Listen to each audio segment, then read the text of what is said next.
Hey everybody, it's Lee, and this is Let Us Say It For You. Big Mike in his Ooh, house. big girl. Look at her, Whoa. still moving and grooving. How are you, Biggie? I'm big in it. That's right. I'm big in it. I'm straight, the only new thing happening, guys, is that Willie and I have a tendency to buy a bunch of groceries and still eat out. Oh. So what we said we were gonna do after this last grocery shop run, we were gonna actually cook and not buy things that are out. And so far, we have done it for 2 days. So, Woo! yay. Yeah. I don't know if anybody else is bad at this shit, but I have this very false understanding of when things expire. So, My mom is like that. Because I'm not a snacker and because I only eat when I'm hungry, I have a tendency to, a lot of things go bad in my refrigerator. And I'm not proud of it because that's very wasteful. But I'm not hungry. And I don't think about it. And then I forget that I have bread and I forget that I have Things and cheese. I forget that I have these things because whatever. The meats. The meats. Even with, dressing actually has an expiration date. I don't know if anybody knew that, but it does. I'm finding a lot of things have an expiration date, and apparently, if it was alive, it probably does have an expiration date. Okay, cool.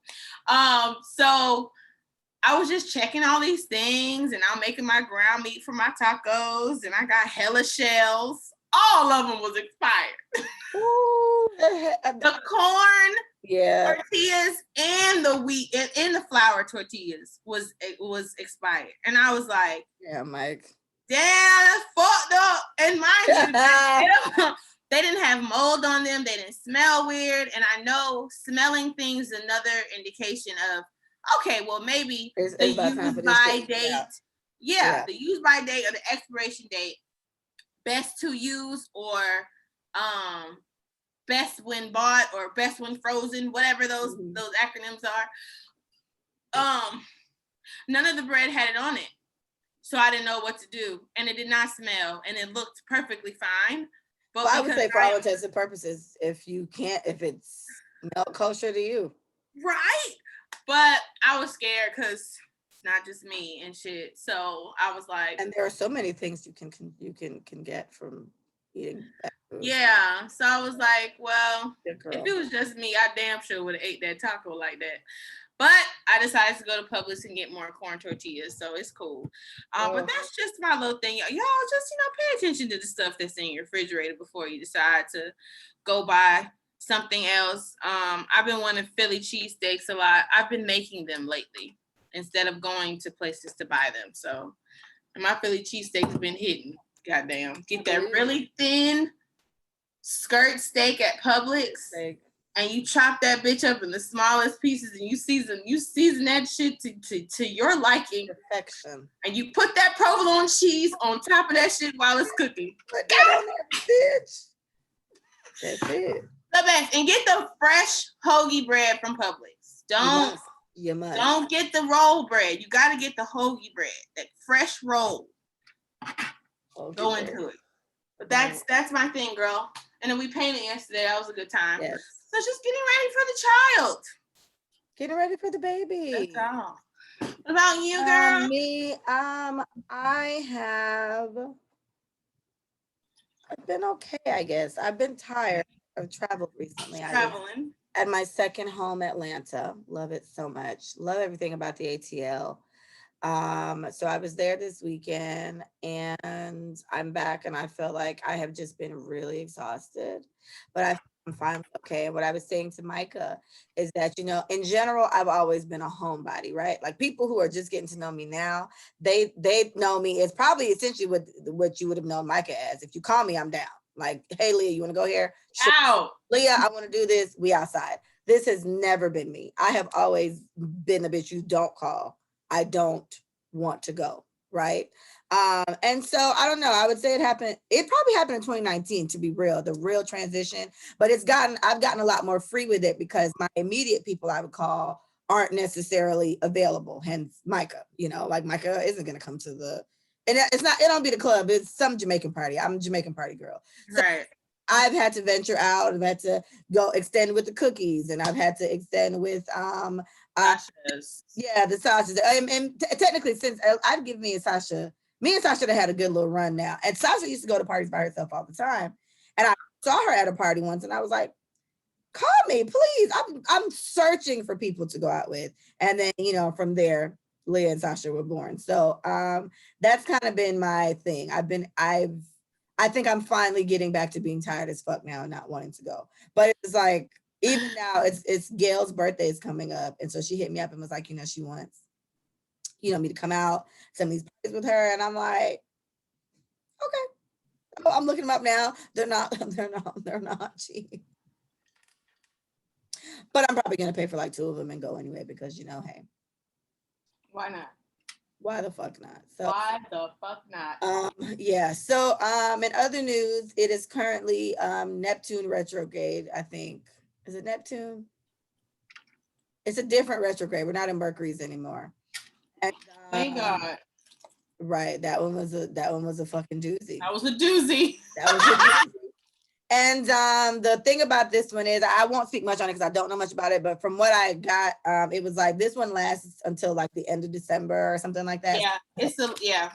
But it's not as aggressive as everybody felt like they were just really off balance the whole time. This one this way. This one actually is the best one because it's almost like the epiphany retrograde. Like you get all these moments of like, I can't believe I let this nigga talk to me like reflection, bro. Yeah, so it's like a good time apparently for you to just get all your affairs in order, get your mind back where you want it. Everything kind of makes sense. So if you're into that zodiac stuff or not, I don't mind it. I think it's a great time. I like looking at zodiac stuff. Guess what? What? Neptune in retrograde will be in Pisces. Fuck. Bitch, we about to thrive. It's fun. We about to kill shit. We about to thrive. So yeah, yes, that's what's up. I thought it was like it's in the dreamy. It's dreamy and emotional. Dreamy, emotional, and that is a Pisces in a nutshell. Fucking, I'll cry right now. So this is great. Pisces, and it's a reflection time. So I think just see what you learn. Yeah. My favorite punchline from that is apparently these last couple months, which makes sense because even if you're not into makes sense. Let's relate this to how we really think about it. There's posts going around. I posted it on my page. It said 2022 is in 6 months. Don't let nobody waste your time. That still applies to this Neptune retrograde shit. Now, yes, it does. Who's been wasting my time? Who doesn't really serve a purpose in my life? Who has been fucking me over for a long time? Who have I just gotten epiphany? I mean, and I feel like them bitches is just dropping for the sky for me. I have been seeing so many. I just said to Bree today, I said, girl, I feel like everybody on their last fucking leg with me. That's crazy. Everybody on their last chance with me. Like, stop. Like, just stop. So good luck with this one, y'all. It's not going to be as aggressive, but bitch, it's a sketchy one, and it's in Pisces. So Micah, it says the Neptune retrograde will ask us to be honest with ourselves once and for all, and to release the limiting beliefs holding us back, and start to provoke you to make big changes in your life. What does that sound like? Everything we go through. Girl, the fuck. So girl, get ready to cut bitches off and whatnot. Cut down, bitch. You know I've been feeling about that shit lately. Yes, and that's the only reason why I feel like it's fun. Whether you want to take this shit to heart or not, I'm right in the zone of feeling like that about so many things. Like, you know what I mean? So we're gonna talk about some of that shit today on today's episode. So, I think it's a fantastic thing, and I'm here for it. So Micah and I have been having obviously these same conversations, which is why I was like, this podcast is going to be pretty good. And we were talking about just some situations we had yesterday, and Micah said something, and I was like, I like held the phone weird and I started clapping because I knew how good of a bar that was. And Micah was just like, you can't be a whole, and this can go both ways, but was kind of like, you can't be a whole ass woman to a half ass nigga. And I was just like,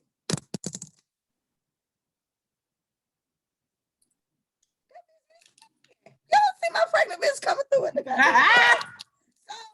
And I think, and I would give this to the men, vice versa. You can't be a whole ass man with a half ass woman. So it's the same thing, fine. But that's the bottom line. You can't be a whole ass person to a half ass person, because it's kind of like it's just never fulfilling. And at some point, it's kind of like you're just pouring and pouring into something that's not pouring back into you. And it's not capable. Not capable. That's even a different thing. Because you're an asshole if you can do it and you just don't want to. You're a dick. Yeah. If you don't even have the capacity for it, that's something that you and this other person need to fucking figure out, And then honestly, whole person, if you're the whole person, you're gonna have to figure it out, fam. You're gonna have to help them, help you. Or they just gonna keep fucking playing with you. A lot of people that aren't fulfilled in some type of way, they don't even fucking realize it for real. And it's easier for me in some cases to just compare it to guys. Guys have a tendency where they break up with a girl. A nigga been with me for 10 years. We break up, he got a new bitch next week. It's just like, all right, well. All right, nigga.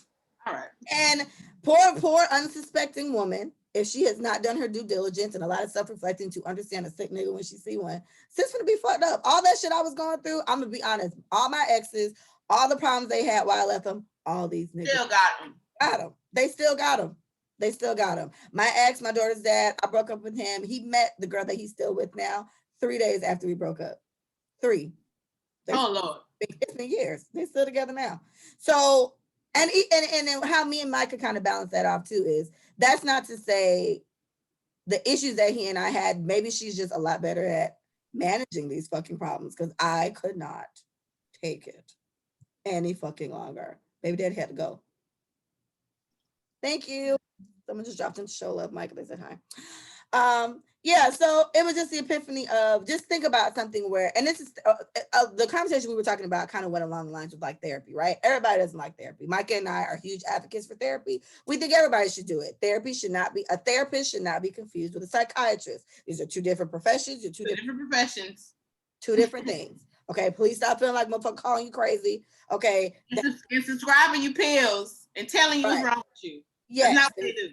That's not what they do. They literally just sit there and talk to you. And if you have a friend that you call, like we talked about last episode, you got a friend that you always call and dump all your shit on, guess what? You need a fucking therapist. So bad. Give it to them. Give it to them. Because I don't know. Micah is very good at balancing stuff. I'm gonna tell you straight up, hey, I don't got time for it. I'm not doing this today. I'm not doing it today. I don't want to hear it. But you owe it to yourself too to go to a clinically approved person for this shit. Can help you. I'm like, not trying to save you, daddy or mama or whatever. All of us we're coming based off of personal experiences that we've had in our own lives. So if you think about it, our shit is limited as well. Exactly. It's like not projections per se, but we're going based off what we know about you already, which is a bias. And we're going based off what we've gone through and what we did in that situation. And it's not to say we can't give you good advice, but that's just assuming we've been through that situation. And this is just based off handle the situation. It's not to say that should have worked for you. So that's kind of what it is. But say you're somebody in a relationship and you're doing all these things to improve yourself. You're going to therapy, you're self-assessing, you're doing all this shit, but you're in a relationship with somebody that has no interest in doing any of this. None. What does this mean for your relationship? It doesn't mean that shit gonna fail, but where the fuck are we going? You kind of get what I'm saying? And then truth be told, I think that type of shit is exactly how people grow apart. When someone is elevating in some type of way, it doesn't have to just be financially or work-wise, but if somebody is really doing the work to become a better fucking human, right? And you're having the tough conversations with yourself or your therapist or with people that you've wronged or whatever the fuck. I think self-growth is a fantastic thing. But if you're the only one in your relationship doing these things, how far do you really see your fucking relationship going? And then if you're the person, I guess that's the real question, Micah, if you're the person that doesn't see any of this worth it, what does it take for you to say, okay, fine, like I'm with Micah. Micah go to therapy all the time. Me and Micah together, I love my bitch. But I don't want to go to therapy. I don't think shit wrong with me. And I haven't really changed my views on anything in the last like fucking 31 years. Where do we go from here? Because Micah seeing things a little differently. What do we do? You know what I mean? Like, so I think in that situation, and I know 2 people that's in that situation because that's exactly how they feel. But the only bad thing about that is there is something wrong with them. And so for me, if you're that person saying, I don't think I need to self-assess, self-reflect. I think I'm fine, blah, blah, blah. Right, you do nothing wrong. Shout out to your therapy session. I fought with her for helping you out, figuring your shit out, whatever. And you're not there yet, or you're never gonna be there. That's not your fucking man or lady jam. Then honestly, whatever comes with that new person that you're in a relationship, because they're going to change. And it's not a holistic all over, like all of a sudden she doesn't like red meat. Like, I don't know. You don't know what the fuck's gonna come out. I think you really don't know. You don't know. You don't know. Yeah. And so my thing is, if you are going to be open-minded enough to meet that person where they are, and it's not intrusive to your lifestyle, y'all could be okay. But that growing person is going to start noticing things about you that doesn't agree with who they are today. And so once again, it won't be the decision for the person who says, yeah, do you keep growing? It won't be their decision to make. It'll be the grower's decision. Because essentially, if you're cool with me growing and not bothering me about any of my shit, then we good in my book. But it's not, that shit's not sustainable. It's not gonna last.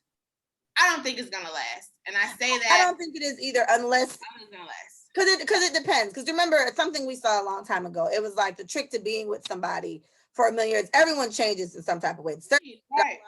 10 years ago, I don't like now, right? And I'm sure my palate or whatever the fuck will change later on. So the goal isn't necessarily to love somebody the same exact way. It's more so learning to love who they grow in love, right, into the person that they're going to be. And the most traumatized, or not, to me, the saddest thing I think I see with that is when, like, I know women who got like weird catty beefs, right? Like, there's women that I feel like honestly would get along really well with each other, but they have like really catty beefs, and it's like all over like a nigga. And it's like, I get it. Okay, we won't love the nigga. Fine, whatever.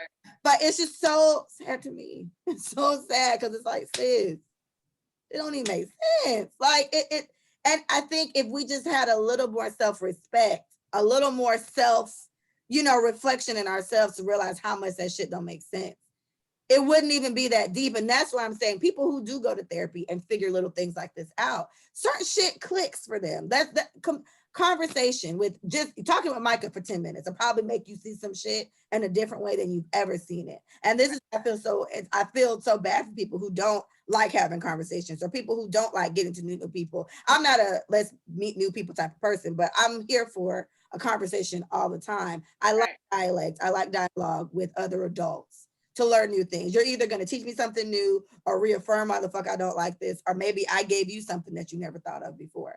So I just think of all the weird ways that we let our interactions, that kind of how we get in our own way when it comes to stuff. In one of my situations, I kind of gave Mike an update on how it went with this particular person. And even with them, they seem like they're kind of getting on this. They're kind of, Micah says he and I are on the same page, at life, where we're both becoming what we're gonna be. We're evolving in another version of ourselves, I guess. With me and my openness to date now, I would never date anybody. I'm quick to date an ex 17 fucking times. And felt no ways about it. I already know him. I know he's not a serial killer. Let's do it. For me to actually be going out of town, like I went out of town and met somebody that I know. I didn't go out to see him, but I actually met up with him. Like, we went out. For me to actually do this with somebody is huge. And so this is my evolution with that. And then with this particular person, they seem like they're coming into their own as well. We made a couple jokes about it, like he's becoming the bad bitch he's meant to be.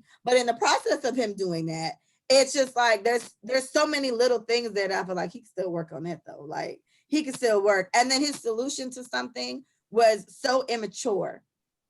There was a great title on it. It was so immature. His option for something. And I was like, Micah kind of pegged him out a couple months ago. Micah was just like, you're not going to grow with him. There's no growth that you're going to get with him. And I think there's something to be said about being in a relationship or dealing with somebody that you can't learn anything from. And I don't know, because it depends. Like, and it's not your job to teach this person everything, but at the same time, it's like, if you're still, so if we're talking just about evolution, just mentally, if you still here and I'm up here, this shit gonna be a problem every time. You're gonna get on my fucking goddamn nerves. And then you're not gonna feel heard. So like everybody doesn't benefit. Everybody gonna be mad. Everybody gonna be mad. Everybody mad. Now we fighting and we only fuck when we drink because that's the only time it's pussy pop for you. Okay. Hey, been there, done that, fucking sucks. Okay. So I just think, I don't know, just in us having that thing about just being a full person and kind of, I think there's something to be said about people not really giving themselves time to get to know each other. I do think it's possible to grow as a person while you're in a relationship with somebody. I don't think you necessarily have to be single with that. But at the same time, if you have to be mindful of how all your internal shit can fuck up somebody else. You know what I'm saying? If you don't have a good grip on your shit, like I feel that way. For all the guys that I say shit to, like, I don't even want to deal with y'all right now. I'm trying to save y'all. I am not the bitch you want to get in an argument with. I'm finna light your ass up. Very quick. It's gonna be fast. I'm not gonna call you a fuck nigga, nothing crazy. Maybe I need to figure that out. Like, I'm too quick at getting people together. Let me work on me before I fuck you up for Sally, and then it's my fault that you've been cheating on bitches for the rest of your life. Like, niggas have really weird logic for why they do this shit. But then everybody comes with their baggage. Nobody's gonna be perfect. But my thing is, we have deal breakers and we have people who are not compatible with us. Cough, cough. Damn it. It's one of those things that I feel like, I think it's harder to see when the potential of a person is different from a financial potential, or an ambitious potential. This has nothing to do with the way that they live their life. This is who they are as a person. That's everybody. Yeah, it's totally different. So because that essentially determines that other shit she just mentioned. But it's easier to grow with it's easy to stay with somebody who has the potential to grow as a person versus the potential to grow as an ambitious, go-getting, money, financial, secure person. That's two different things. Like, it's two different things. It really is. I don't want to be with somebody on the come up if I'm already there. That's a total different. And on the come up means I'm thinking about going to school, but you ain't enrolled yet. I'm thinking about starting a business, but you ain't got an email address and an LLC yet. Like, these are the things that's the potential I can't deal with because there's no action behind that. But because life is like a journey and you're gonna just keep growing throughout life, it's never gonna fucking stop. Like, you always have time to be a better person. Like, just you individually, you have time. And so you don't have to, I'm gonna say you don't have as much time as you think. You don't. That's the problem with a lot of people. They think you have time. You don't have time. Yeah. I mean, the years are going by, and the workforce is changing. Things that you're gonna have to get on that a little quicker than everything else, But when I think about a whole person, I think about somebody who's accepted that they are not where they could be 100%. Personality-wise, character-wise, the way they treat people, the way that they want to be treated, the way that they set boundaries, the way that they think about healthy relationships. That's the shit I'm talking about as a whole person. They still ain't fucking together and they not perfect. But they're willing to even accept that there is something there that could be better. That can be worked on. Know that my communication is trash. Yes. And because I know that, instead of going off, now I ask for 20 minutes. Can I have 20 minutes to reflect before I say whatever I need to say? That's somebody you want to be with. That's a grower. Yes.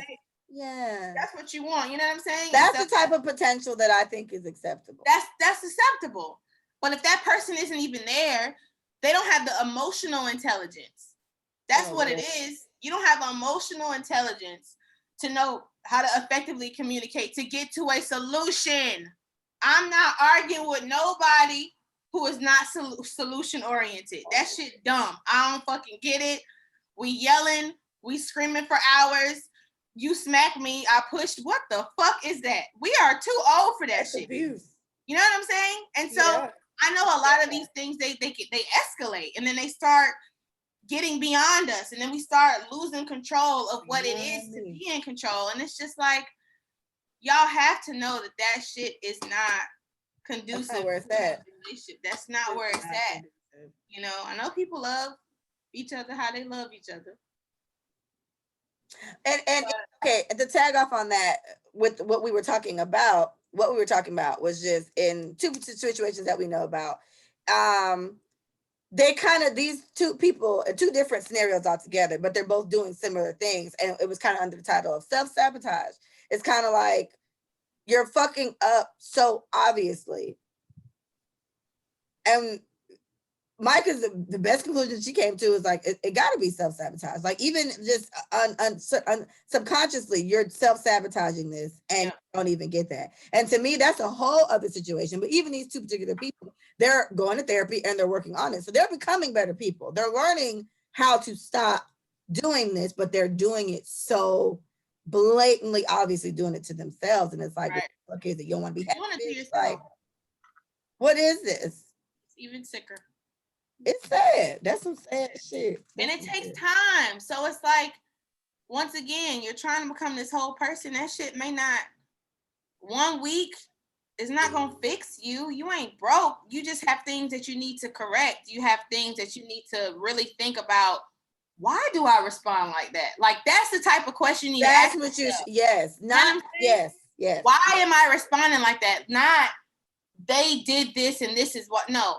There is a reason why I have the temper that I have. There is a reason why I automatically accuse somebody before believing them. This is the reason why I do not trust off rip. There is a reason for all that. Yes. So when you figure out your why, you know how to like adjust the way that you deal with people and your fucking self. So if you're not willing to do any of that and you think this is just the way I am, or just the way I am as person, is not going to work with the person who's trying to figure out the why.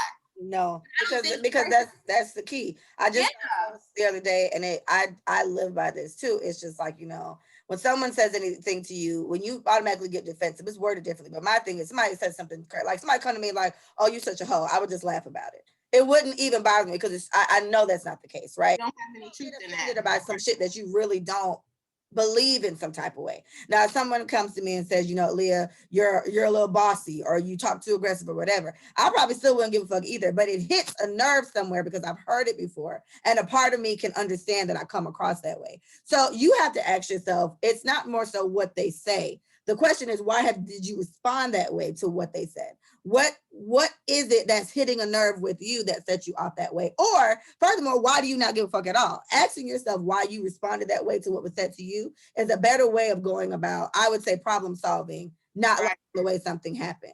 Why did you respond to this? Why did you not give a fuck at all that they said so-and-so to you? Because I don't, right? But if you're going off or you're losing it or whatever the case, and that's a good question to ask yourself. Why did I respond this way? Why did this affect me this way? And I think if you ask yourself more questions like that, then you'll learn more things about yourself. Because that's essentially what therapists do. They just sit there and they ask you shit. Okay, and why do you think you felt that way? Okay, well, do you think it's because of this? Oh, remember what you said 2 months ago? You said something. Right, and then you come to your own conclusions too. Yes, it just clicks. And you're like, wow. Oh, maybe that's why I explained. God damn it, Micah. There you go. Damn it, Micah. Well, you know it. You a whole better fucking person and whatnot. You are. And every time you have those damn it moments, you be like, wow. The answer's been there this whole time. You don't blow your fucking mind, bro. But, you know, I think the way that I broke up with somebody was very funny one time. And it wasn't funny to them, obviously. We both cried. I bet not. I bet it wasn't. We both cried. But I cried because I felt bad for him, not because of us. But I literally said, hey, you know, it's okay that we're not good for each other. It's okay that this doesn't work. I think you taught me a lot. Like, I was very self-reflective, and I think I even told him, I was like, I think you deserve a girl exactly how you want her to be. I don't think we don't have to force this. I think we should stop. I definitely feel like we should not continue. And he was like, what? Mind you, it's probably the most calmest fucking breakup he's ever had in his life. Shit, me too. But it just clicked, like, I'm trying to adjust who I am to make you feel comfortable. And that's not really being true to who I am. It's not conducive with a healthy. You know? And I said, for you, you're trying to catch up with my lifestyle. And I don't think that's fair to you.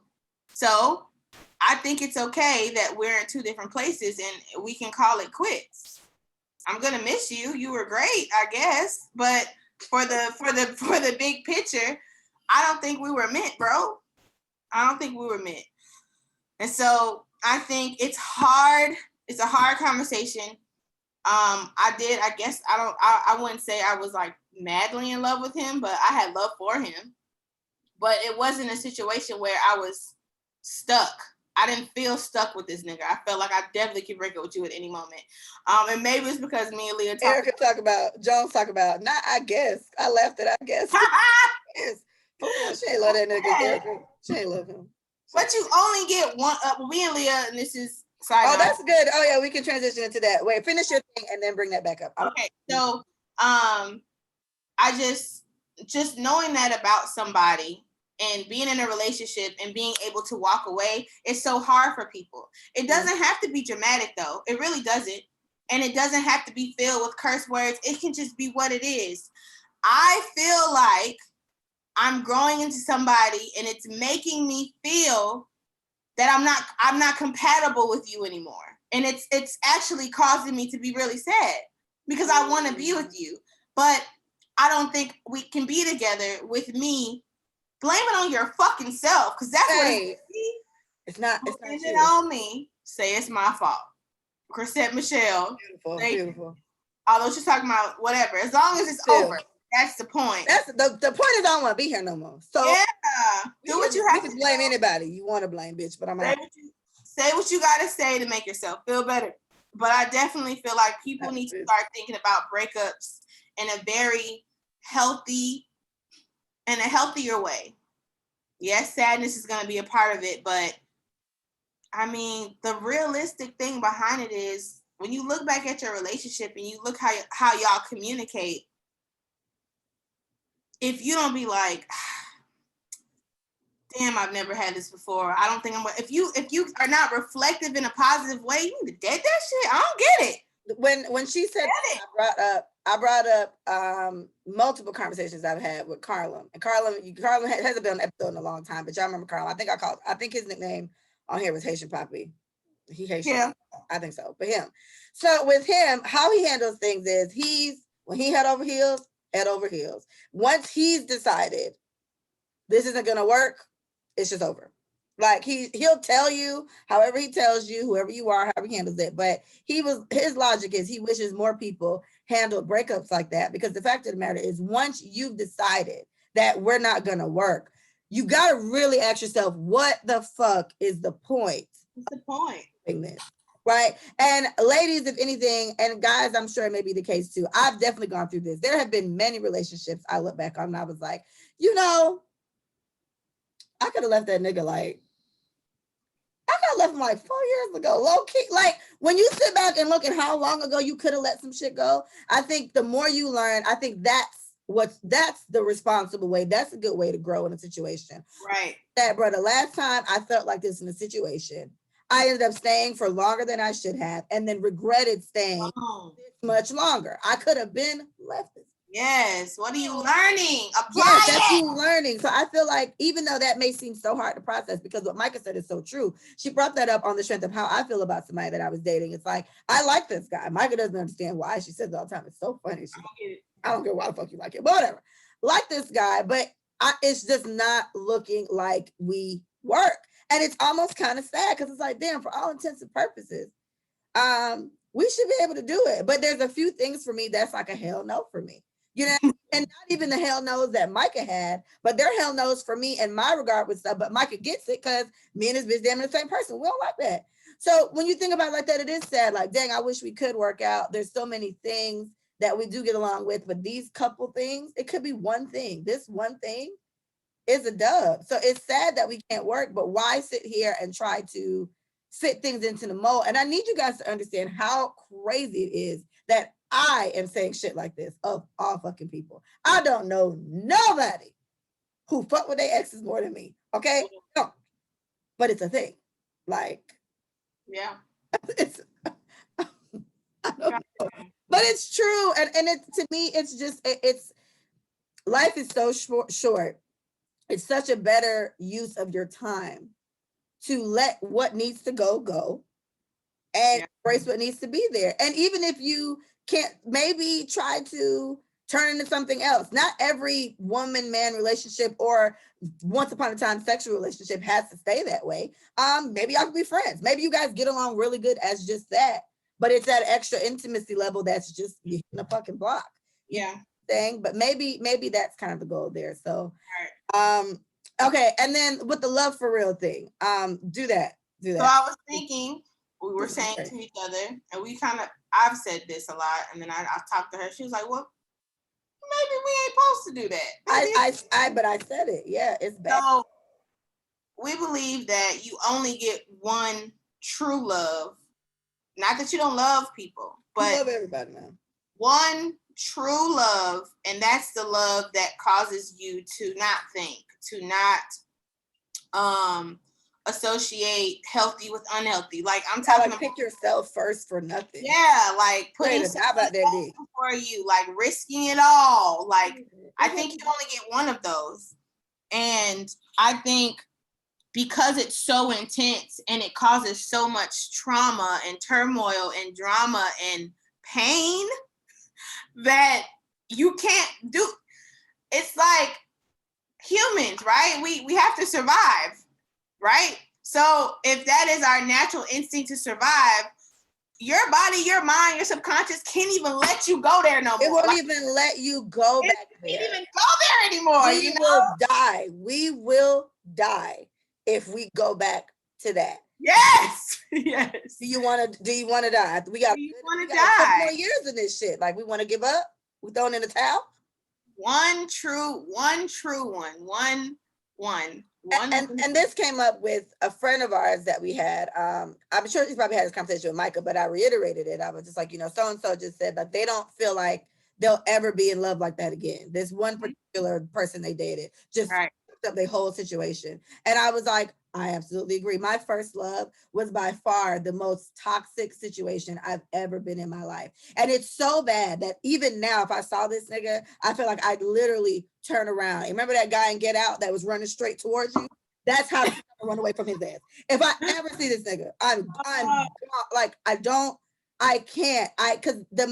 it's like the manipulation that I was subjected to and being with that man. The way and this is a young relationship. Like I dealt with him throughout middle school all the way to college. I dated him right until I met my daughter's father. And my daughter's father was literally the man to just kind of snatch me away from that. So it was like that shit was so bad. And like and in that time, me and Micah kind of dated the same type of guy at the same time. They was cussing us the fuck out. Like in my case, I was 12, 13, 14, getting called a bitch every other day. Do you understand how crazy that is? Like we old now, older. Imagine how crazy that is hearing your 13, 14-year-old getting cussed the fuck out by another fucking 13, 14-year-old. What the fuck is this?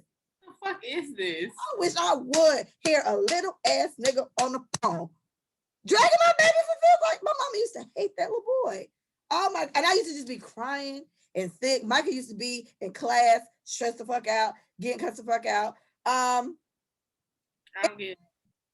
And we loved these niggas so much. And let me say this for the record. I do think all the high school and middle school relationships, I know adults have say, you don't know what love is. That's love. The fuck I don't. I loved that nigga. Okay. I loved him. I think that's the truest form of love. That'd be the worst one. It's the truest. I never loved a nigga like I did in high school. It's a fuck no. Woo, no.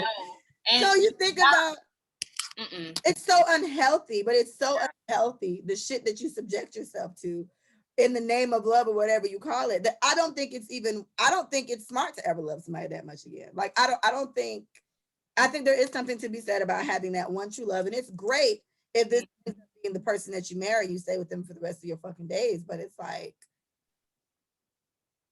if it's not, I bet that shit had hell in it. I bet that shit had hell in it. The people who stay with each other from high school. Yeah, Mike is never really a fan of those relationships. I don't believe that. Yeah. I'm sorry. I'm sorry. I believe it was fucked up for a long time and y'all just stayed together. And y'all didn't tell other people y'all went on breaks. Maybe somebody was on break and the other one wasn't. Meaning somebody was, you know how that goes. Somebody was cheating, you know what I'm saying? I don't believe in those because I don't think that's the way you're supposed to do life, but to each his own. I'm not saying that obviously they work or obviously the ending result is marriage and kids and they're happy now. Yeah. But you mean to tell me your truest love wasn't fucked up? I'm sorry, I don't believe that, sis. Somewhere in between the fucking years, bro, some shit was fucking nuts. Like, that shit was bonkers. That shit was nuts. I know it was. I don't believe it gotta be. You can't tell me otherwise. And I co-sign that too, because all the relationships I know so many relationships, like older people that have been together for so long. I have one couple in particular that I love them dearly. But the wife made it very clear to me. She said, if I was the woman I am today, back then, them last 2 kids we got wouldn't even be here. I'd have left his ass. And I was like, damn, that'd be it. So you're happy that this didn't happen because you have 2 friends that you would not have had if she was a smarter woman back then. But it's and I think about that stuff when it comes to giving my daughter advice one day. I tweeted this like a couple years ago, but it's like, man, I never want my daughter to feel that pain that I felt in the breakups. Like the shit I went through with her dad, literally still one of the better men I've ever dated. I definitely say that. He might be the best I ever dated compared to the niggas I have on my roster. Damn sure ain't the right. But even still, it's like as much as you don't want, I wouldn't want my daughter to feel that the way I felt it. That shit is what makes you who you are today. Had I not dated that nigga that was cussing me the fuck out all the time at 12, 13, 14, 15, 16, 17, 18, like I think we really, really ended it like when I was 18, but we just dated on and off for years. Had I not got my ass drugged like that, I would be like a lot of women my age that are currently in the stupidest fucking relationships I've ever seen. Me and Michael always laugh, like, we so happy we had them niggas at a young age. Honestly, because if we didn't go through that at a young age, we'd be going through it now. Fuck. And bitch. And so that's the thing. Be going through it. That's the thing where it comes within lessons. So remember you said, remember that feeling you got with that person you was with and you stayed a little bit longer, but you still end up breaking up with them. That feeling that you get when you get that shit again, I feel like they fucking ignore it. I feel like they ignore the feeling that they once had, and that's why they continue to have the same type of relationships with people. Because if you're not going to apply what the fuck the lesson was, what's the fucking point of learning it? What's the point? Like, what's the point? Like, I feel like you at least have to get a little better. I'm not asking you to do this whole 180 switch into this fucking Michelle Obama. If you've been Trina, I'm not asking for that. But what hilarious. I'm saying is hilarious. Whatever you've learned in a relationship that was not good for you, that was unhealthy, try to at least hold on to something. Hold on to one of those lessons. Apply it to the new nigga. So you can have, I'm definitely not dealing with that shit. Or if I feel this, I'm like, literally, if I ever feel this again, I'm going to leave. Like, that's the type of shit. That sentence. Me and Micah by that sentence with them 2 fucked up relationships. They don't. A piece. The moment a nigga makes me feel even similar to this, you are out of here. You gotta go. And I'm not asking you to completely just be the best at it right when you meet a nigga that you really, really like. And you've been together for 6 months and then you're starting to feel that little feeling. It's starting to tingle. It's starting to tingle. It's starting to get a little. So stupid. I hate. It's starting to get a little like. Fuck that tingle, bro. It's seeming familiar. Like, maybe you should slow down. I'm not saying I'm not saying stop it all together because I already know laws of attraction and connection and all that shit that we just can't help. But honestly, I have to say that I haven't let niggas do the same exact thing to me. They haven't done the same thing. Not the same. It's been bullshit. There's a different variation of it. But it was not the same bullshit because the one time, all I need is a nigga to ask me why I didn't answer the phone. And I'm already, I don't want to talk to you no more. We don't have to talk. I don't do that. This question and shit sends me back. It's a no for me. Well, damn, so I just really wanted to hear from you. Yeah. What did I say? Much. No, I dead ass be like, no. Get the fuck on. I'm head out. Nigga. It really could be innocent because I know people have to learn how to. And I said that to my guy. Check out that you got to stop that. You got to dig deep. Fuck that.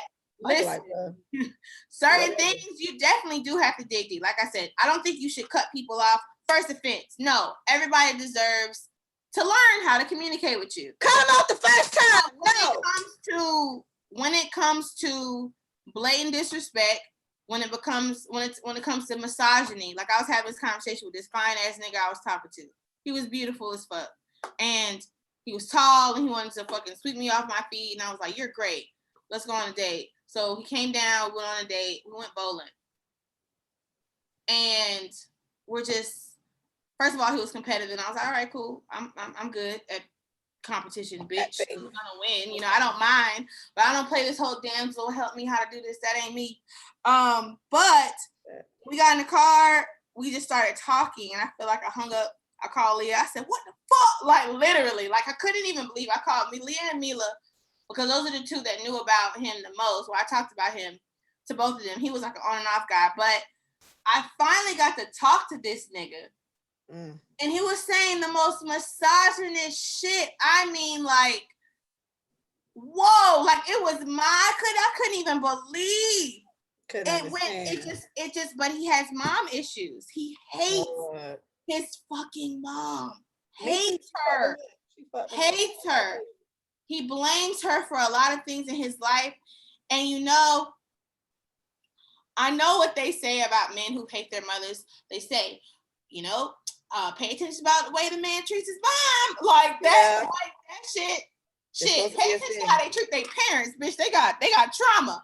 But my thing was, that was a hell no for me, because I can own that shit leads to me getting my ass whooped. That's what I was thinking. This nigga is gonna beat me. I'm finna be shooting, bitch. I wish a nigga would hit you, bitch. Bruh, I felt like he would, sis. Having my own opinion, like literally when I was rebuttaling and having he looked like I was like, what is wrong with this bitch? I'm gonna go. We're not. That reminds me of not compatible. Cuban Poppy was like that. Like this nigga was Latin too. Bitch, but he was spicy, huh? He was they passionate, ho. I guess, bitch, keep taking that passion over there, Poppy too low. What the fuck? He was Latin and black. I think he was. He might have been Cuban and black. Cuban Poppy sent me he was resigning from somewhere, and he sent me the letter and told me to proofread it, which people ask me to proofread shit all the time. My boss asked me to proofread shit, which is funny. So I was like, okay. So I proofread it for him, and I made the correction because it was wrong.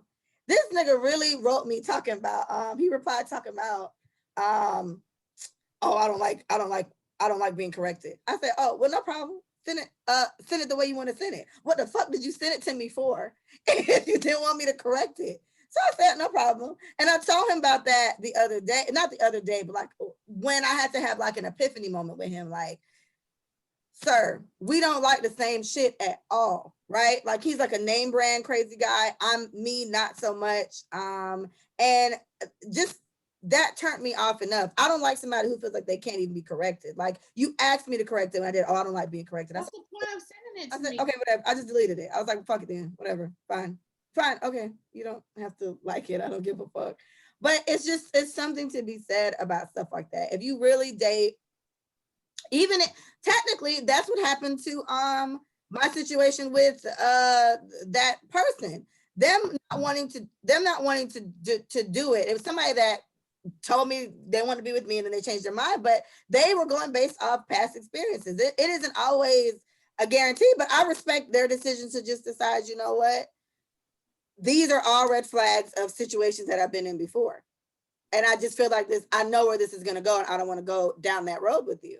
And technically me and this person cool today, so maybe it's for the best. Who knows if we did it, it could have been a nightmarish situation. So I think for you to really go through life experiences and keep letting the same shit happen to you over and over and over again, you have to take some responsibility for what the fuck you're tolerating. I said this to one of our close friends yesterday.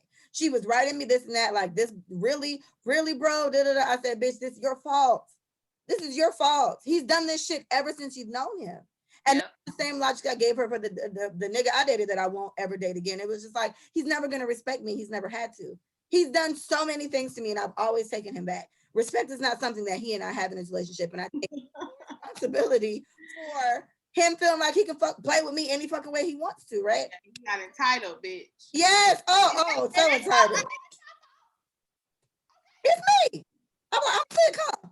I'm sick. I my bad. I'll put it. You gotta learn something from your experiences. And like Micah said, and it's a thin line. A nigga don't just ask you, oh, why you ain't pick up the phone or what you've been doing, and then you automatically just fuck this nigga. Da, da, da. No, but maybe feel it out, see where he's going. But also address that shit. Like when I take tally marks on a nigga, they say that my feedback animal is an eagle. When you take tally marks, instances of what people do before jumping down their throat, you don't say the first thing that comes to your mind when something happens. I need it to happen the same way it happened again for me to know that it's a thing, because it could have been fucking me. But no, I need the same instance to happen more than one time for me to say anything. That's just the way I am. So I'm gonna say something though. I missed your call. The first thing you did when I got on the phone was, why didn't I answer the phone? So I'm like, at first is excuse me, and then and then they changed their tone. Now it's a joke. You know what I'm saying? Because they will. So now the tone is like, I mean, you know what I'm saying? I was like, they don't really want to talk to you. All right, nigga, all right. Your communication is just unfucking healthy. So what I said was, whether I answered the phone or not, the first thing that you don't do is ask me why I didn't do it. I said, you missed calls, I missed calls. I could have been taking a shit. I could have been in a car accident. I could have been doing everything in the world. That's not the point. You called me for a reason. What's up? Damn, Micah, I just feel like, what's up? What the fuck is up? Like, that's crazy to me. We're gonna spend 20 minutes talking about why I didn't answer the phone. And if I say I was riding the nigga's dick, now what? Is that what you're it's just, you know, I'm like, if a nigga asked me that and I gotta pick, it's just toxic. And so the idea of needing to be answered when you call is a control thing. It's needing to know what you were doing. That's a control thing. And so a lot of guys don't know that very subtle things like that are very controlling, and they come off. Yeah. And they come off very offensive. You're almost interrogating somebody.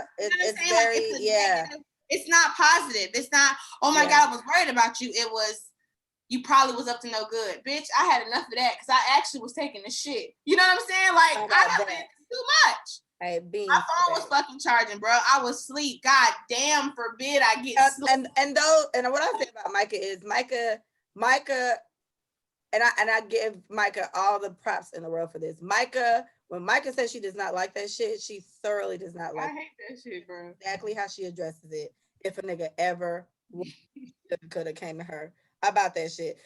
She did it similar, but she didn't snap, but it was like early in the beginning of her and Willie relationship. Poor Willie. Poor Willie. Willie just asked like, oh dang, you know, babe, what you was doing? She was like, she was ready to leave him. She was ready to leave him. I said, whoa, Micah. He just wants to know if you're safe. He loves you, you crazy bitch. But She fixed it. She addressed it. And he ain't never do it again. He ain't never do it again. And this is where I say it, you do need to dig deep. See if is it me? Am I tripping? It was a reflex. It was a reflex on Michael. She don't like that shit. I don't like that shit. But that old nigga that I was talking to that time, with the pretty eyes, I went out that weekend with Paige. It was Paige's birthday weekend. So, bitch. So I went. I called my baby's dad. I was like, "Hey, child's father, can you keep me in tonight? Paige want to go to the strip club. It's her birthday." He was like, "I'm gonna go." So he came and got her. He came and got the baby, so I can go turn up at the strip club. So I'm talking to this nigga, and I was like, "Yeah, my daughter's dad's gonna come get her. It's my friend's birthday tonight. It was actually Paige's birthday." This nigga talking about you going out again? What? What? So he was like, "You going out again?" I said, "Excuse me." And he was saying, you got your business. You say you're on your grind. You should probably be focusing on your business. I said, "Excuse me?" Y'all, he restricted right now. He right on every picture I got. I ain't talked to him since. And so mind you, I kind of like, it was one of those things where it says, okay, this ain't clear to know who he's talking to. So fine. He doesn't fucking know. But the audacity. And then the funny part is I'm in the car. So Micah came and got me. It was 3 of us in the car. So I'm telling it, the way Micah swung her fucking neck back in that back seat, it was like, that nigga said, what? I was like, this nigga don't even know you, and he coming at you like this. Oh Lord, I ain't talked to him since. Shouldn't you be focusing on your? You say you on your grind. You say you business woman. You should worry about your business. I said, I'm sorry. This my business struggling, and so it was just like and there's so much misogyny. So much misogyny. So much misogyny. And for any man that doesn't see what's wrong with that statement, you may be a little misogynistic. You need to accept this. This is a man that I literally have never seen in person. We went to the same high school together. When he was a senior, I was a freshman. I thought he was fine as fuck. I still think he's fine. It was funny because he looked like my first love ex too. Something about him is similar, and they in the same category. I'm not fucking with it. Light-skinned niggas with pretty eyes, and I don't like it anymore. So it was just like, I never even met this dude in person. We were just talking back and forth, texting and on the phone. So for you to say to me, "Oh, you going out again?" Who the fuck and what the fuck and how? What? And furthermore, you know what? That should have been an indication that you ain't the girl for him. Let's fucking talk about it. Because we talking about us people signs, niggas. I feel like niggas they're so good at not settling. Oh, wow. We can really learn something from men. These niggas will not wife a goddamn thing if they don't see. They will leave. That's you. That's true. Because remember, we talking about our friend that got the old baby mama, but he ain't with her though. She just his baby mama. So listen, niggas good for that. Niggas will not lock it down if they don't want to. They will tell you the truth, or they'll manipulate you to keep getting what they want, depending on what type of woman you are, depending on how they have to woo you or how they've met you, whatever the case is. Right. They will not make a bitch their girlfriend if they don't want to. They will not do certain things they don't want to, right? And they're not gonna make an excuse for the shit. No, she's not wifey material. I'll keep fucking her though. She's a good time. I like her over my other girl because she's actually really funny, so I can bring her to game nights and shit. Yeah. Oh, but this one, she's super pretty. I just bring her around my homeboys when we about to, like, Niggas have a very worked out logic. Like the guy I was talking to that I told you that for you guys that said, he just didn't want to do this, all the red flags or whatever.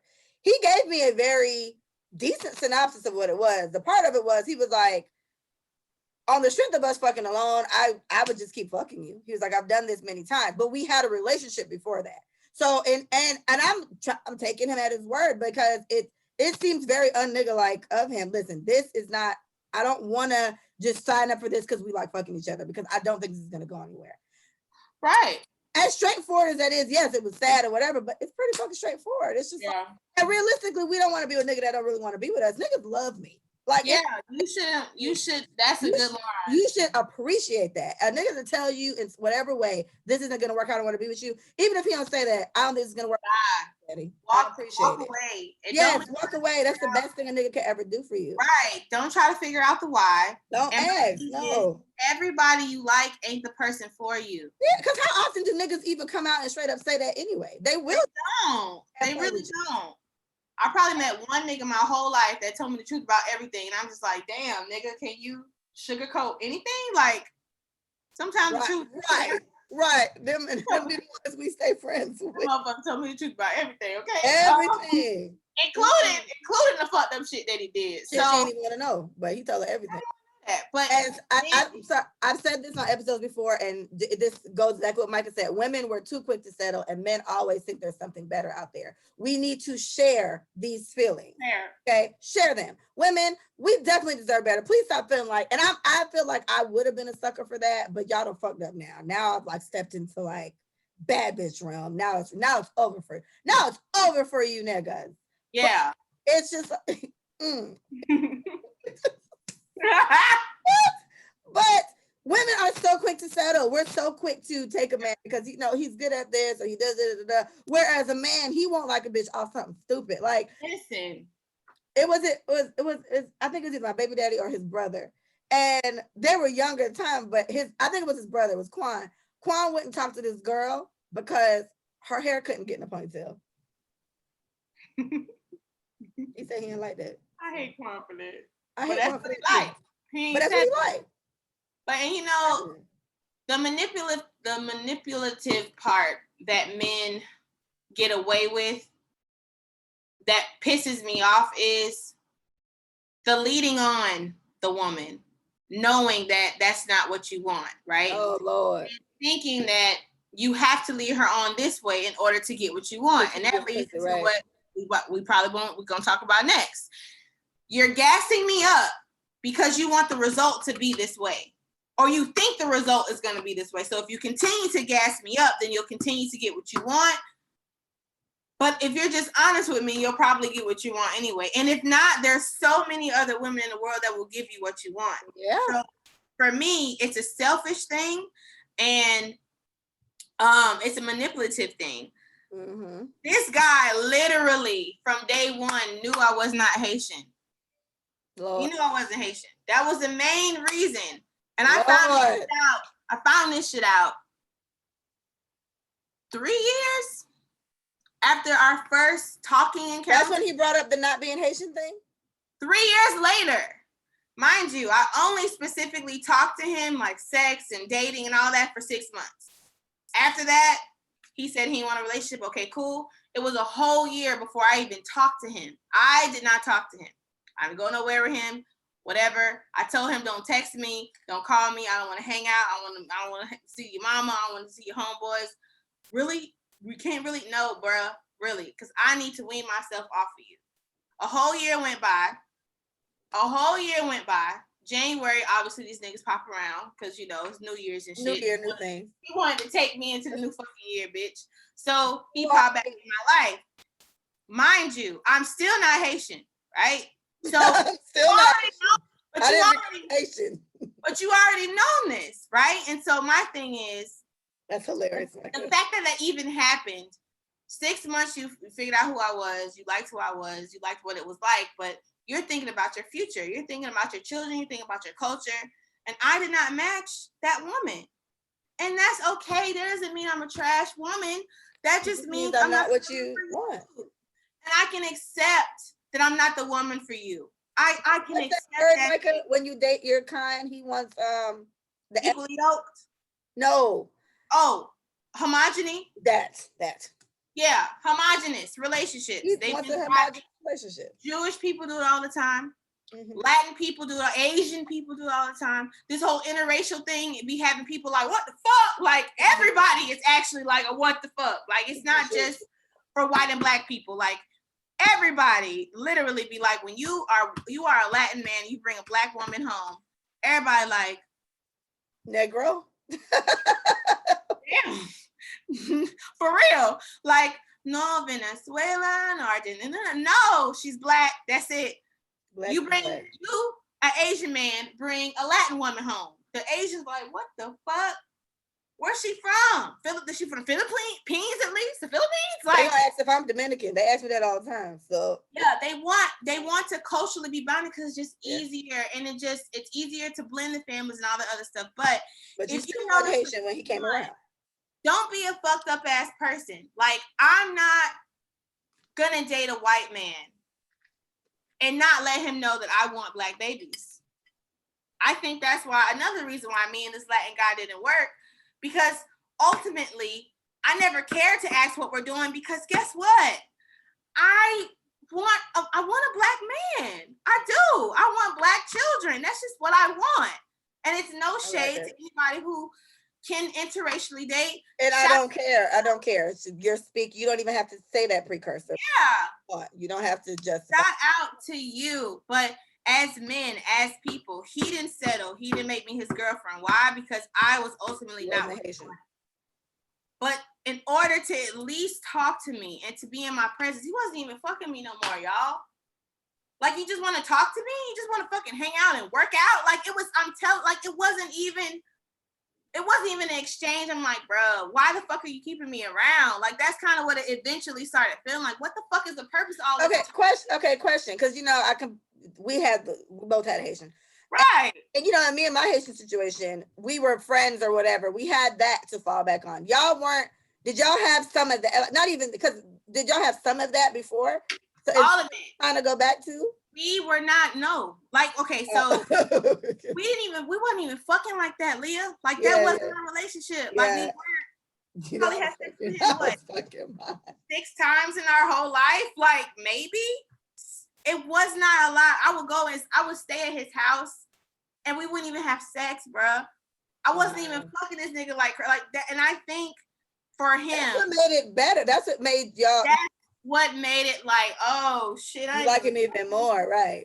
Crazy. So for us, it was always a connection. It was always a friendship. It was always the way that we saw eye to eye, talked about business, whatever the fuck. So yeah, that was amazing that I didn't have to fuck this nigga or feel like he only doing this to fuck me. But like I said, then why are you holding on? Why are you holding on? What are you hoping? And then you finally want to say, well, I didn't know if you would convert and I wouldn't want somebody to convert. You don't know what the fuck women would do. Exactly, because we're fucking idiots and we're very quick to adjust ourselves. I'm gonna assimilate for my man. Yeah, my man does not. All right. I'm not necessarily married to Christianity. Let's check out Hinduism. Let's check out the fucking Jews. Like, I'm not like if we had that conversation, if you cared enough, the Jews, if you can, we're the originals, anyways. But if you cared enough to want this to move any further, you would have had those conversations with me instead of talking about everything else. Yeah, instead of making up excuses, like you don't need to justify why you want to be here. Just say you don't want to be here, my nigga. Say you don't. Well, I don't know if I'm gonna stop eating pork, and I don't know why. And I don't know, but I'll never be Haitian, and that's just what it comes. I said that to my Haitian. I was like, cause and honestly, he dated Jamaicans all the time, so it worked out. And shout out to Nay. Nay always tell me, yeah, Haitian men love Jamaican women. I said, bitch, we'll see, cause I'm Jamaican as fuck, so we'll see what he likes. I remember he asked me, he's like, so you know how to cook, right? I said, yes, but I'm gonna be honest with you. I don't know how to cook Jamaican shit. I'm sorry. So if you want any of this Haitian shit, I'll go learn. Like, because we'll assimilate. I'll figure it out. I would love to what it is my man likes, but it was like you getting straight Jamaican. It's Bob Marley on my shirt right now. You getting straight Jamaican over here, little daddy. But he was fine with it. So I think that's crazy. Well, Micah, here's a question for you. Why do you think he wanted you around then? Like I said, I feel like, you and I talk about how guys always. I wrote it down because that's what I want to go into. You're so different. Oh, I can talk to you about anything. Oh my gosh. You're just such a breath of fresh. He always breath of fresh air. You don't understand the women that I encounter on a regular basis. They're not up hold the conversation. That'd be it for me. I mean, it's just going on and how I break things down, how I just whatever the fuck. It's all about the communication and how I talk to this nigga. So for me, I don't know if this nigga finally felt vulnerable enough to talk to somebody the way he talked to me. But that could have been his attraction. What's up? Do you think you were low-key a pocket girl? Oh no, I know I was. He lied. Because there's that Haitian part, right? You're never gonna be Haitian. So if that's really what he but I'm a just in case ass bitch. Yeah, exactly. Yeah. Yes. Fuck him. Oh, I thought my lost in the drawer. Fuck him. Boom. Yeah. You were definitely because you're and to me that's so crazy. I have to trail up on the pocket girl thing because it's with the pocket girl thing, it's like I was just talking to Bree about this with my Jamaican one that had me in that same regard. He always comes here when the bitch that he really wants just traumatizes him or whatever. And where he fucked up was letting me realize that, because every time I picked him up from the slums of despair that these bitches leave him at, I'm thinking it's just like, me and him have such a connection. He comes back to me because he loves me. He like maybe we are meant to be. No, bitch, he comes back here. I just said this to Bree. He comes back here because I was stupid enough to pick his raggedy ass back up. That is why he always came back here. I never take it as a compliment that, what is it about me that he keeps coming to? I'm dumb. That's what the fuck it is. I'm dumb as fuck. That's why you keep coming back here. And I said to Brie, I was like, to me, I never take it as some uber compliment. It's not. Always around. It always comes back. I think you play yourself when you think about it like that. Think about it like he keeps coming back to you because you the bitch he can keep coming back to. And that's why he does this. I think people change. I'm definitely team people change, people can grow, whatever. But give a nigga a chance to show you that he's actually done that.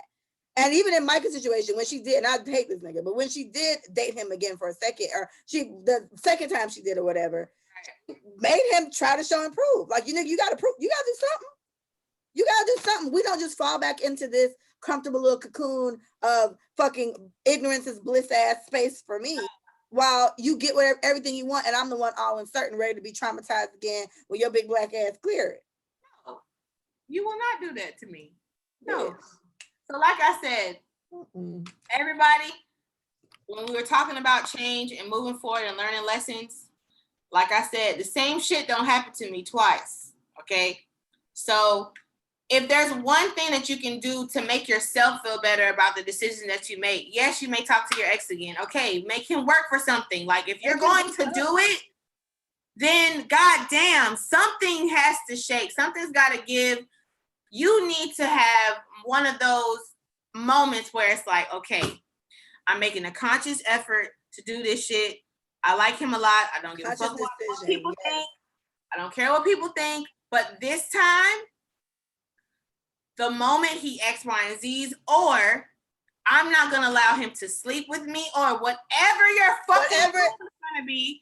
To get your power. That's what my whatever you need, and stick with it. You know what I'm saying? Like, I know it's hard, but I think you will feel 1,000 times better about yourself. A million times better, especially if it fucks up. Especially if it fucks up. You'll feel 1,000 times better about it when it, and I hate to say when, but I feel like it's when it fucks up again. Yeah. So you put a nigga through the ringer to prove himself in whatever regard it is. And that's, again, I've had to say this to one of our homegirls a lot. I was just like, the moment this nigga pop around, you just get all excited. I'm telling you, I completely understand, because I have done this a million times with this one same ex. But I talk about him now, I'm just like, it would take Jesus himself. He got to part the clouds. A big foot got to come in front of me. He got to like shrink to my size and say, my child, he's your husband. And I know you're not supposed to question God, but I'm gonna ask him why. I said, why? This is really who you want me to be with after everything this nigga done did to me? It would take a miracle for that to happen again. Yeah. And I told her it takes time. And as cliche as it sounds, it's this whole, you have to learn your worth and your self-respect. But even if you don't want to do all that cliche shit, just be logical about it. Has this nigga ever treated me right? Why the fuck do I think it's gonna happen today? What he did today that was so much different than what he did 10 fucking years ago when I dated him. Right. Times, nothing. And the thing that could be different is the way that you respect yourself in the same situation. When you respect yourself in the same situation, he can't respond the same way because you're not the same. Ain't no chance, cuz. You're not the fucking same. And so they'll either crumble, which they do. They fold like a fuck alone, or they get right. or they get right. And for all the niggas who have gotten right because you demanded respect, shout out to them. Yeah, because I said this to Bree the other day. That's the real thing. I feel like everybody can change. So I think men and women, people make adjustments when they feel like they have to, right? And to me, that's even more sinister too, because even with a conversation I was having, we're trailing off a little bit, but a conversation I was having today with somebody, I said to him, I said, you really need therapy. And he was just like, yeah, I actually was looking it up. And he said, he kind of got stuck where I got stuck for a second, because the only thing we know is that we want a Black therapist. And then we were kind of like, damn, do I want a woman or do I want a man? So with him, I was saying, I felt like I was going to lean more towards a man, because this is why my relationship with him is the way it was. I have, not that Micah is the therapist, but I feel like I have a woman's view enough that I respect enough to work for me. So I would like to hear a man's view on what you think. Like if my issue, if I'm going because my relationships with men aren't working, then let me hear from a man professional to see, maybe I get some insight on how they think. Right. Maybe you can ask. That was kind of my logic. So for him, he was saying the same thing. And I said, well, you should probably get a woman therapist. So he was just like, well, with me, he said with him, she's going to judge him off rip. He was like, people are human at the end of the day. So even if she may not want to, she's still going to have an opinion on me about what I do. So I said, well, her point isn't necessarily to give you, because he said he wanted relationship advice. Her job isn't to give you relationship advice. Her job is to help you understand why the fuck your relationships are the way you are. Right. Yes. Why you're making the decisions you're making in your relationships. I said, I can speak on behalf of knowing a lot of your relationships. The reason why most of your shits don't work is because of you. You're the reason why they don't work. You self-sabotage, or you just get bored, or you just get over it, or whatever. And me and this person dated for a second, and the way they came at me, and I told him I would have never saw you this way had we not deal. Like, for you to come at me the way you came at me, full throttle, ready to get married, I'm meeting people, all type of shit. The way you came at me, and for that shit to switch so fast, I would have never put you in a category of a nigga that need help until then.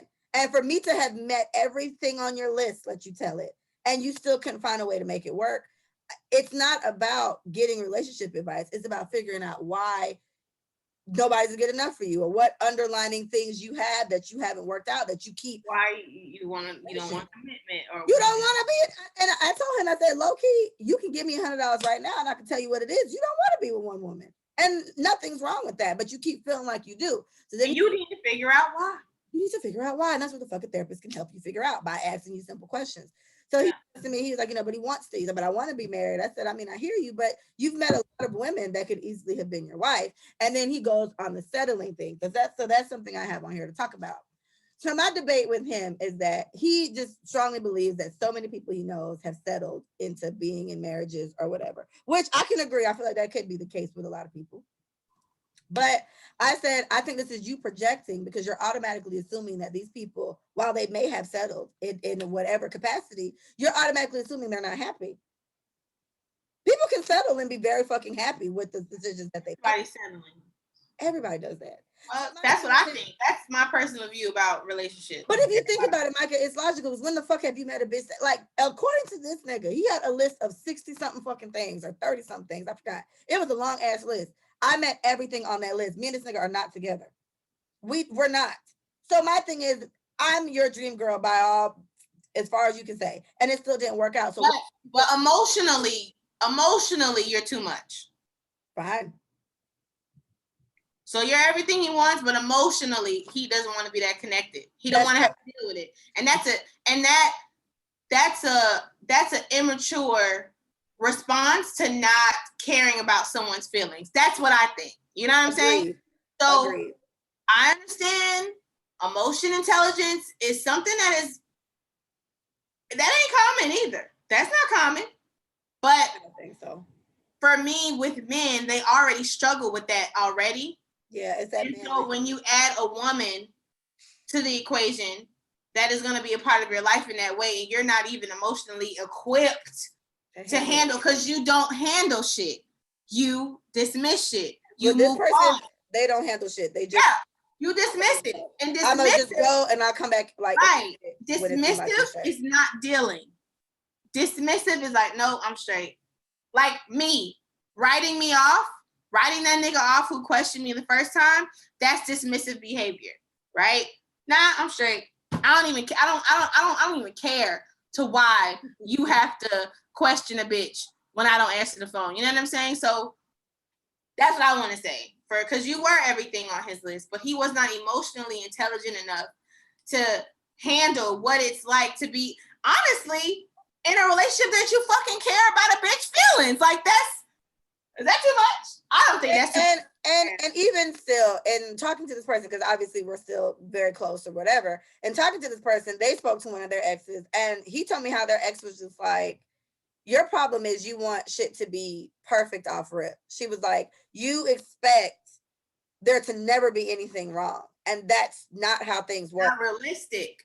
Yes, it's not realistic. And so that was my thing to him. At some point, you would still have to be settling. I'm agreeing with you, Micah. Everyone's settling to some extent.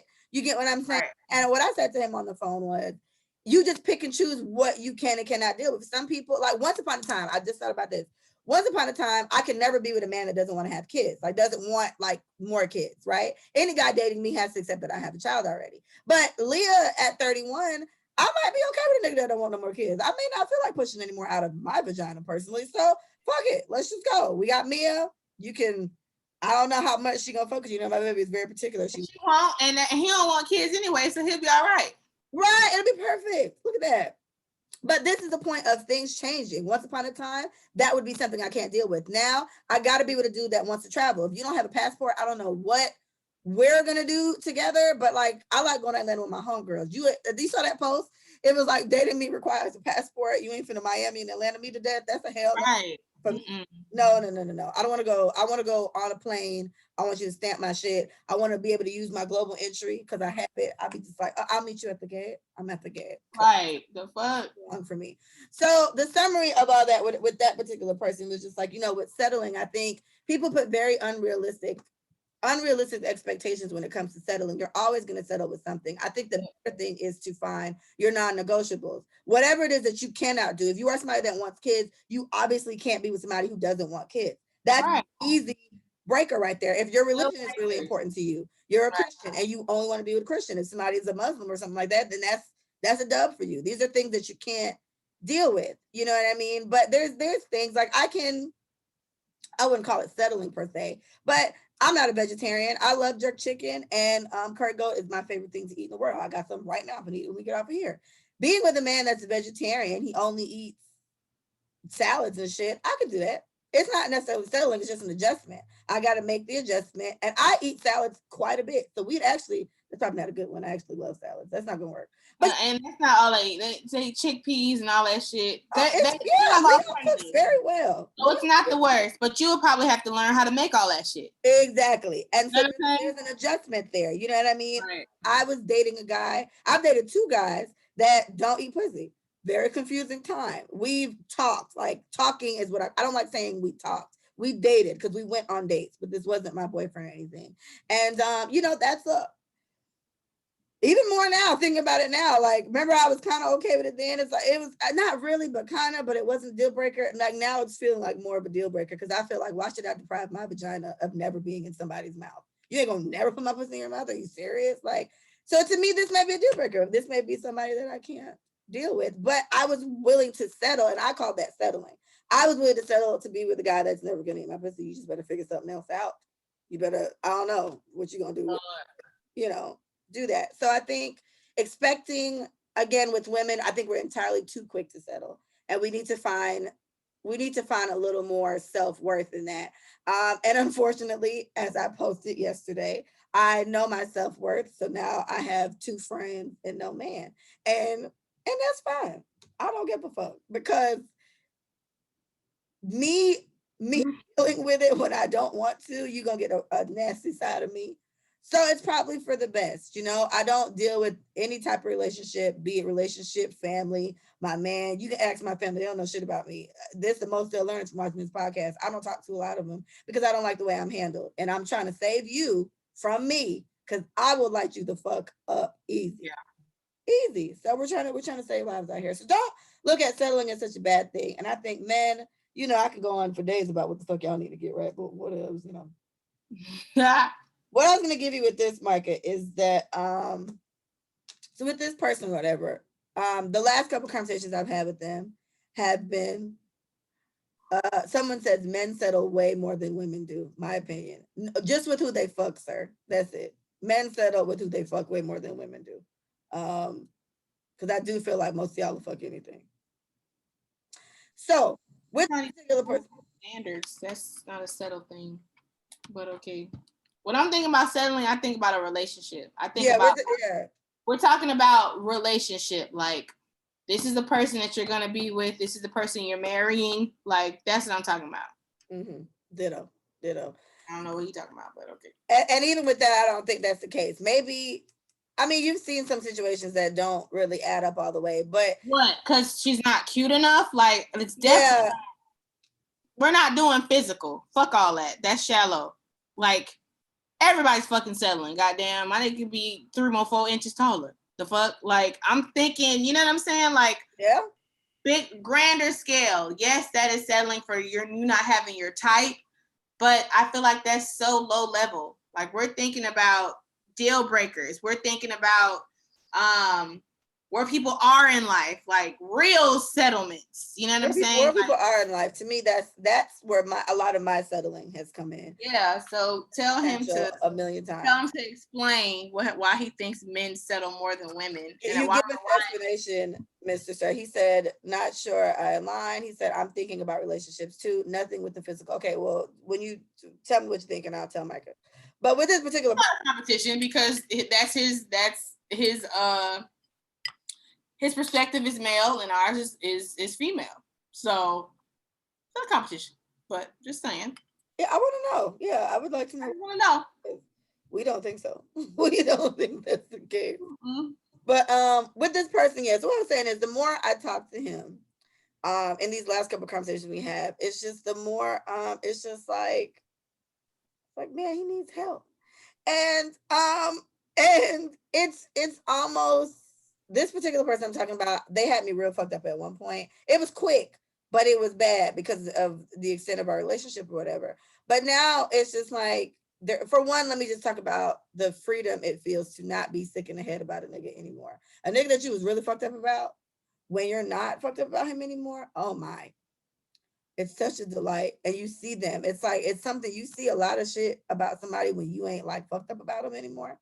They look a lot different to you. The corny shit they do kind of jumps out. The dumb shit they say rings a little louder once you're not all hypnotized by love or infatuation or whatever it is that was keeping you.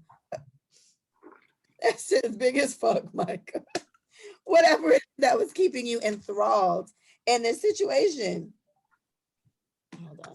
Whatever it is that was keeping you enthralled in that situation. So the more I sit there and I listen to, the things he says and explanation he has for the things that he does and all that, I guess I see a different side of him now, just because we were just like this at once, and then we came into whatever we were for a little bit, and now we're to where we are now. And it's just like, I almost got like a full view of this person. I feel like I know him better than I know like some of our friends, even, to be honest with you, just along of knowing him in all these different capacities that, we've been at this point. And it's like with now, when I hear certain things come out of his mouth about why he does this or where he goes to that, there's a crazy feeling of just not giving a fuck that kind of floats over me. I feel like I could cry. Like I could. I feel like I could. I could go there with that. And then listening to his logic about why he chooses to do this and why he chooses to do that. The unfortunate part, though, is I feel like it's getting to the point where, like, I might not even, like, want to fuck with him at all. That's good. That's not what I like shit like that. I'm not surprised. But it's kind of just like, why am I even dealing with this? Like, why am I even? Remember, I talked about that's an ego thing too. For them, like, remember when I was trying to like do the comparative analysis? Yeah. It's an ego trip to tell you why I am the way I am. Yeah. But don't plan on fixing the things that make me who I am that are not favorable, right? Mm-hmm. So it's kind of like, fuck you telling me for? You know what I'm saying? Like you get what I'm trying to say? Like, yeah. I'm like, okay, and okay, you know what I'm saying. So it's like, and it's in a way that's kind of narcissist.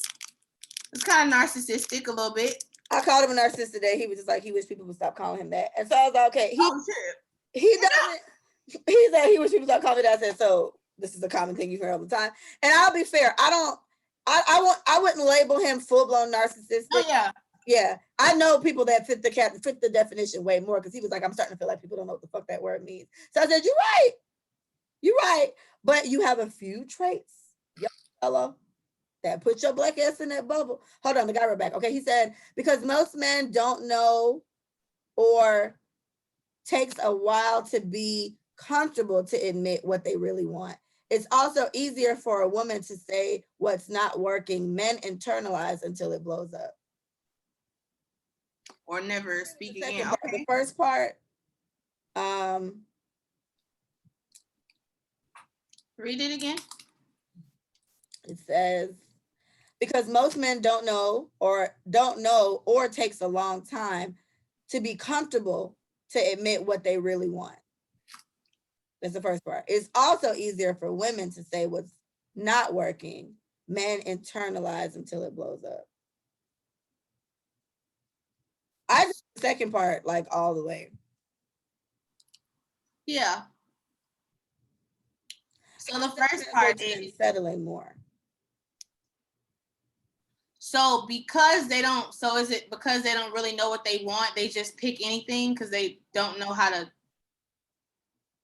I mean, that because think about it. We're talking about, think about all the men that you know that were in a relationship and they feel like they were forced to marry their wives or whatever because she was like, look, nigga, either you marry me or I'm fucking clearing it, right? Yeah. And that's them essentially settling, right? Because if she was what you wanted, just marry the bitch and not make it so complicated. Why should she have to give you an ultimatum for you to do that? So one could assume that maybe this isn't really what you wanted, but because you were put in a situation, and then to me, that's still giving immature or whatever, because that sounds like more of a personal problem that you as a grown ass man don't know what the fuck you want in a relationship. And furthermore, I feel like the maturity part of a man, right? Of a specific man that is ready for a relationship, that's ready to settle down, you should already be thinking differently about what you want, right? And so I feel like because they don't make every single body their girlfriend and they don't marry every single, you know what I'm saying? Like they don't, for me, I'm trying to think about this on a very small scale. Here, like, he said something else. He said because they don't know what they wrong. I don't know, maybe you missed that. Because they don't know what they want wrongfully. Because they don't know what they want wrongfully at the woman's mercy. But they just don't know and are settling. Okay, so maybe they don't know what they want, comma, wrongfully, comma, at the woman's mercy. Maybe it's like that. They don't know what they want at the woman's mercy, so they don't know, so they're just settling. So maybe he's just unhappy. And he's like, Micah, so fuck it, I'm gonna marry Micah. That only sounds like that particular situation sounds like a man who's been with the same woman for the longest and he don't want to be with her. That's what it sounds like to me. That's what it sounds like to me. It sounds like a man who's in a relationship already with a woman. Doesn't want to be there. And he doesn't want to be there, right? And then he's forced to make a decision because he doesn't really know. But my thing is, how many niggas won't even make they won't even ask her to be in a relationship with them though. But how many niggas do we know that passed up on girls they should have been with and they didn't because they say they know what they want, but they don't. But they still end up with a bitch though. That's what I'm saying. Because you got to think, okay, if I'm going based off my experiences, I can say I know 3. I know 3 guys that are single, and I'm thinking of Stretch. Stretch is pretty particular about what he wants. He's not I don't see him settling. Particularly, I would say Carlum. I don't see Carlum settling either because he's looking for a dream bitch. And I would say probably Terry. Terry's very particular, and I put him in a category of these are 3 guys that give me I know what I want ish. And if they don't end up with somebody, at least for complementarity, I would say that's more of a them thing. I feel like I would say 2 out of them niggas we gotta cancel out because they don't want commitment. Yeah, it's here. So then who's the third person I said? Stretch, yes. Okay, let's use Stretch. Stretch is a good. I think he's a guy that he's probably one of the only ones I know that may not pursue some shit. This is what I'm saying, because you gotta think about it. We know guys that are in situations that we just like, is this nigga happy for real? Or but in our situations, we say that more about the woman. We think the niggas that they with are happy as fuck. These are the women they always want to be with. She don't really want to be with his ass. Right. So I guess what it's coming down to is because obviously we just have the. Well, somebody else said, I think they meant their experience is unknown until each of other are coming towards an equal balance of understanding. Okay, you lost me. Sorry, I'm trading. Excuse the punctuation and grammar. Okay, so keep going. There's nothing new. So what it seems like is men and women don't know what they want at all. Okay. I don't think I know what I want. I'm with it. Men and women don't know what they want at all. But they do know they don't want to be alone. Yes. So if we're in a relationship and it's not all bad, but it definitely could be better, I'm gonna stay because I don't know. I'm gonna stick beside him. I'm gonna stay because I don't know what else there that there is. So I think thinking about men and how they don't articulate what they want, that's a very true statement. Very true. So very true. If you're not articulating what you want, you know what you don't want though.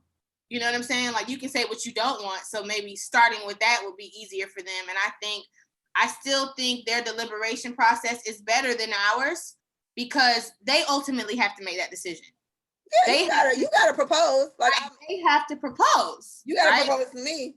And so I can see a certain type of pressure choosing the right one, going with you having to be the person to make that decision. She's not gonna ask you, right? And so you have to have the discernment, the good judgment. You have to vet her people. If you care about her family, you have to figure, you know what I'm saying? So, because let me ask you this, and you guys can chime in too. So in a situation when kids aren't involved, I can see kids getting men in a situation where they settle, so to speak, a lot quicker because I already got this bitch pregnant 6 times. So might as well marry her. But in situations where children aren't involved, and give me an example of a man, I mean, a common thing of men settling in that regard, because it goes back to, as I'm saying, I don't think that's the case. And that's what I'm going based off of. I don't think that's the case because even if it comes up where, okay, look, Micah, you gonna marry me or not, nigga? What's up? If you don't marry me, I'm leaving. If you really want to be with me, then it's a done deal. It's nothing. But if you're doing this on the strength of me leaving you, then what is it? You must want to be here. Like I can't go with the logic of you being forced to do some shit that you have to do. Yeah. And that's what that girl and that guy. That's that couple. Her name is Kadeem and his name is DeVal. Yes. And they got all them boys, yeah. Yeah. So Kadeem and DeVal, they have a podcast together, and he basically said, "You forced me into marriage because you gave me an ultimatum." But the way that it went was, she said, "You know, I'm not going to be shacking with you and having all your kids without us moving forward. Like, I'm still that girl who wants to be proposed to. I'm still that girl who wants to be married." Right? And so his idea was, well, I do want to be with you. So let me just propose then. She said, if you didn't want to be with me, you wouldn't have made that decision. And if you were thinking about your family, if I would have let you do what you do, we probably would have 5 kids and still been in the same situation. And we still would have just been fucking and shacking for whatever reason. And it may have nothing to do with me. It may have everything to do with us being legally bound. And you've had mixed feelings about that. It may not be the relationship. It may be the legality behind it. And I can understand that, but you don't want to say that because that sounds like a cop-out. And it sounds like you're covering up for not really wanting to be married, but I dead ass don't want to bind my credit with yours. Like, you know what I'm saying? Like, it just really be that. So no one can force you to do anything that you didn't already want to do in a consensual relationship. I have to say that. If this is a consensual relationship, we're going both based off what I think, what you think. You're giving me the opportunity to speak my mind. I'm giving you the opportunity to speak your mind. I think in most cases, women settle more than men. And when I say that, we stick around 7, 8, 9 years with a nigga who don't know what he want. That's what I'm saying. So I feel like the value of time, obviously, is kind of fucking us up too. You know, it kind of fucks us up. And it's like, I want to be with this person, but guess what? I wasted, unfortunately, I spent 9 years with a man hoping he will propose to me because I do want to be with him. But with this guy's logic, he doesn't really know what he wants. And he's settling, he's being back to a corner. Who knows if this thing's gonna propose? How many women do we know to this day that's been in relationships past 8 years? To this day. I was with my daughter's dad. We were on 6 or 7 when I mentioned marriage to him. And I was like, is this something that we're heading towards? What are we doing? And he had, his reason for not wanting to be married. He was like, you got all this, he's like, you got your degrees and you just bought your house, all this stuff. This house that I'm in, I had just bought my townhouse at the time. So he was just like, blah, blah, blah, just saying he wasn't where he wanted to be at. But he was like, I'm just not where I want to be in life yet for this. And I was like, okay. But then he offered to give me another baby. And I said, wow, what a compliment. You would love to nut in me again and make another human that we have to take care of. You're not prepared for the next step of evolution with this relationship, but you want to create a fucking human being that we have to deal with for the rest of our lives. And it wasn't the main reason I broke up, but once we got there, it was like, all right, well, nigga, all this other shit that we arguing about, we might as well wrap it up. Okay, hold on, we got a few things. We got one, the same guy that was talking to us before, he said, stop chasing marriage. I have very weird views on marriage at this point, so that's not really a major thing for me, but I don't think, I get it, but it's still commitment. Yes, that's really what it is. It's not for a relationship. If you sign up for a relationship with the person and marriage is on the table initially, you can't say stop chasing marriage. You can't say stop, right. Me and you start dating Mr. DJ Trouble Sir, and we had this conversation in our first couple dates. Do you want marriage? Do you want kids? Like, these are very milestone things. These are life-changing things that you can decide off of if I want to fuck with this dude or not. And if marriage is something that I don't want and marriage is something you don't want, then problem solved. It wouldn't be no chasing shit. But if being a wife one day, I can't wait for my wedding reception, you can't tell me stop chasing. And the guy that she's with knows that. Period. Jibba said she is not wrong about what she's saying. Okay, Jibba was agreeing with you. Shout out to Jibba. That's Renika's husband. Yeah. Why do women do that though? Where does the hope come from? So me and Micah, we can both give you one. I'll answer it. He's asking, why do women do that? I guess stay around for so long. Where does the hope come from? And I don't know if it's necessarily, I know for me, someone who's dated exes a million times, like I've stayed in relationships for a long time. I'm a relationship girl. This is probably the longest. I've been single for like 4 years now. And I've had entanglements, as they're called, but I've been single, and this is probably the longest. I don't think, for a lot of women, unfortunately, I don't think it's necessarily a hope. Some of them is a hope, but some of them is what Micah said. You've wasted all this time. We know somebody that literally said, I'm not starting over. I'm not starting over. I'm not leaving him. I don't want to start over. And it's a combination of hope and love. You love this guy. You done already gave him 10, let's say 5 years out of your life. You may or may not already have kids. Like, this is the gradual progression to where it should be. And so this is what forces a woman who gives these ultimatums. This is probably what forces her to say, okay, look, daddy, what are we doing? Like, I didn't give my ex an ultimatum. I literally asked him if that's where we're heading. I didn't like his response. So then I was like, all right, well, fuck it. And it's not like everything was perfect. And just because he didn't want to marry me right then and there, it was a dub, but we had other problems too. So then you got to be realistic. This is when you get out of this la-la land that you're living in and realize maybe this isn't, the nigga for you. If he, and even so, he could still be the man. But if he's not ready to do what you want him to do at that moment, I think it's just us, our nature of wanting, we're trained to be wives. Like, for most women, this is what we're raised to do. We're raised to be wives and make you guys look good as husbands and take care of your children and be submissive. These are the things that most women are taught. So that's kind of like the goal for a lot of people until they kind of figure some other shit out. So Right. I'll let you answer, Micah. His thing was he was asking, where does the hope come from? He doesn't understand, like, why do women do that? So I feel like if you're with someone for a substantial amount of time, that means you've gone accustomed to the way that they love you, the way they treat you, the family reunions, all that, growing together, learning things together, kids or not. So I think for me, she actually wants to be there, plain and simple. That I want him. I want to be with him, and I want to spend life with him. I want to do life with him. And I'm hoping, and this is where I think the hope comes from. If it's been a substantial amount of time and they've already discussed marriage, or they've already discussed whatever their commitment is going to look like, because this whole chasing marriage thing, I got with you, and I bet money they spoke about that in the first year they were together. That's the trajectory of most relationships today, unless they start with, you want to be married? Nah, not for real. Oh, I'm fucking with you. We can do this common law thing. And I don't think that's as common. It's not. I don't think that's common at all. The hope comes in is, I hope he wants me just as bad as I want him. And it's really because she just wants to be with him. And as you said, somebody, it is because of love. Yes, yeah.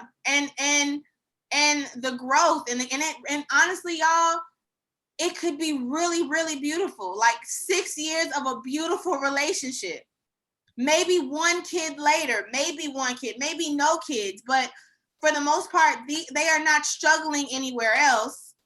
And she's like, okay, so what's next? Is he gonna propose? Right. Because that's what we talked about. And if that's what we talked about and he's not doing that, maybe something's wrong with me, or maybe he really doesn't want to be here. So all that other stuff starts creeping in. And we internalize. So we do, these insecurities creep up. It's kind of like, okay. But the relationship shows you there's nothing wrong. Yeah. Y'all communicate effectively. There's nothing wrong. Like, unless he is lying about who he is and she is not who she says she is, this is a very good relationship that should lead to marriage and kids, or marriage and a business, if that's what y'all want. Whatever your version or whatever. Yeah, whatever that looks like. On that is, yeah. But women do that because we're not going to propose to a nigga, bro. Listen, and that's just what it is. And y'all don't want no girl proposing to y'all, bro. Yeah, like, y'all don't want us to do that. You want me to get on my knee and be like, will you be my husband? What type of shit? I don't want that. And so I'm not doing that. They're almost subjected to having to do shit like that. That's why women out here on their fucking knee, because it's been 7-8 years and she don't get it. So she's like, fuck it, somebody got to make a move since you're not. And to me, that's so sad, because she, in those cases, it's kind of like, okay. And I think women that choose to do that, some could just be jumpy, whatever, but a lot of them could be exactly what Micah's saying. The relationship, we on 6 years of bliss.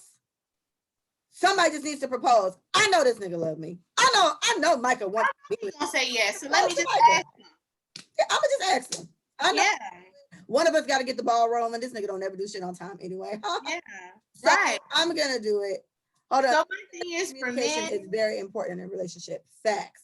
And that's what I'm saying. For men, if you know that this is such a touchy wedding chasing ass situation, whatever you think it is, the fact of the matter is, this woman was raised and socialized to believe that a man is supposed to propose to her in a certain amount of time, which will give her family the right way, quote unquote, and she can live out her days protected and loved by this one man. So if you're going to be sensitive to her story, then the least you could do is say, hey, baby, we're going on 3 years. It could be an anniversary. We're going on 3 years. I love you so much. I still see myself marrying you.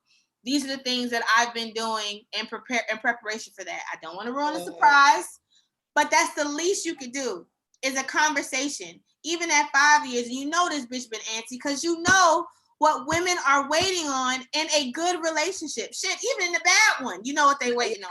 We know a lot of relationships. Let's just be realistic. I think men can do a lot better at the way they communicate with these women in these relationships. Jibba dropped it. He said, if a woman has to propose, I think she should leave. Sorry. Hey.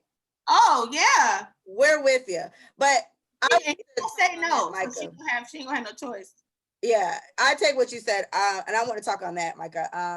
That when it comes to that, I think this is why I get. I'm always so sympathetic, obviously, to women. I'm very sympathetic to it, and I give men a hard time. But it's just in that particular situation, Micah just laid it out. You know she antsy. You done been with her for 5, 6 years or whatever. You know that being a wife is the goal.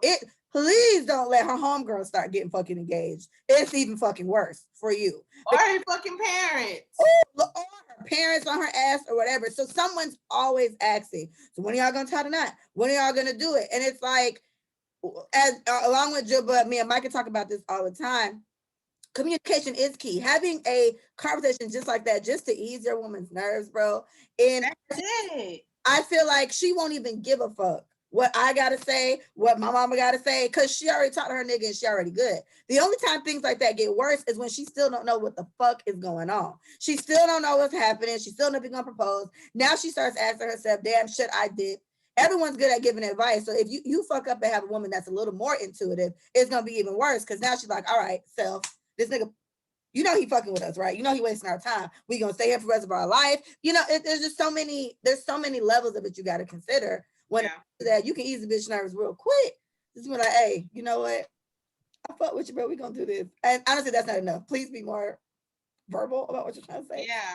But yeah, I agree. And I feel like men and women need to give each other some grace in relationships. Like, as a woman, I know it's hard for my man to emotionally emote. I know it's hard for my man to initiate hard conversations. I know it's hard for my man to talk about his feelings because he was not trained to do that. Like, we can go through everything that I should be giving you grace for, but I think men should also give women grace. I know that she is an emotional creature. I know that she needs to be what's that word? Reassured. I know that if you know this about women, not your woman, just women in general. Women in general, the least we can do is meet each other halfway. I'll cater to your fucking wants and needs and your where you fall short, your deficiencies, and you cater to mine. You know what I'm saying? Like, that's where I feel like everything will be just fucking blissful because everybody is understanding. I understand you, man. I understand you, woman. And this is what happens when we understand each other and then we work to make sure that we get everybody right. We got 2 more, Mike. So we got this one from Gibson. It says, so should there be checkpoints in the relationship? So you, yeah, you talking to the right, you speaking to the choir right now. We check. Should there be checkpoints in the relationship so you as a woman can see where it's going, or is there a fear that you may not like the reality is starting to forge itself to be? So let me answer that real quick. Something else I live by is sometimes you have to be willing to lose what you have in order to get what you deserve. Right. So I have a situation with Micah. Me and Micah have been together for 5 years now. And Micah ain't proposed to me yet, but you know, I'm gonna stick beside her, right? But I'm not happy, right? And I hope that's where any woman that's questioning why she's not married yet, I hope that's where she's coming from. It's bothering her, not the pressure from other people, not what society says you should do or whatever. She personally is not happy that this man has not made her his wife yet. So you gotta be willing to lose what you have in order to get what you deserve. If you think you're a wife, you check this nigga that's holding that spot. Okay, because it's like you've seen the memes before that says, you know, don't let your boyfriend make you miss out on your husband. All this shit is factual. So if talking to him is gonna, you know, shake the table, if you will, then this may be a sign to you as a woman that it may be time to get the fuck up out there. Go ahead, Mike. I have checkpoints. When I'm talking to a guy, even before I get into a relationship, I start my checkpoints. Oh, for real. If I'm talking to a guy and it's lasted at least 6 months, that's my checkpoint. My checkpoint is, hey, we've been doing this for 6 months. I'm fucking with you. I like how this feels. I'm fucked up about you. I'm fucked up about you. I like how this fucked up about you, baby. You know, we originally both started not wanting relationships. I didn't want one and you didn't want one. I feel differently about that now. How are you feeling? Said person says, nah, I'm straight on relationships. I'm still not in the place I want to be in. Cool. Heard you. Or the person says, shit, I thought it would be too soon. I didn't know. I was trying to give you some more time. Let's fucking do it. Well, let's fucking do it. So, boyfriend. Okay. I feel like, I don't know. I don't know. I know some women do not necessarily checkpoints, but they kind of like gauge when they have sex with a guy. Like there's like 3 months. Like I know that we have some type of plan and how we kind of like divvy up what we give and what we expect from guys. But I feel like Leah, when we were talking about relationships, Leah goes out with a nigga quicker. Like she solidifies a commitment quicker, right? She does that probably like, I don't know, 3 weeks, a month. Together. Yeah. 3 weeks to a month. That's her boyfriend, but that's a commitment. Like that's her nigga. And he said, I want to be your nigga. And that's it. You know what I'm saying? So I feel like even a checkpoint in a relationship, like me and Willie, we do our annual, we go to dinner and then we talk about what we gonna do different and how we can make it better. So I feel like baby, I'm gonna listen more.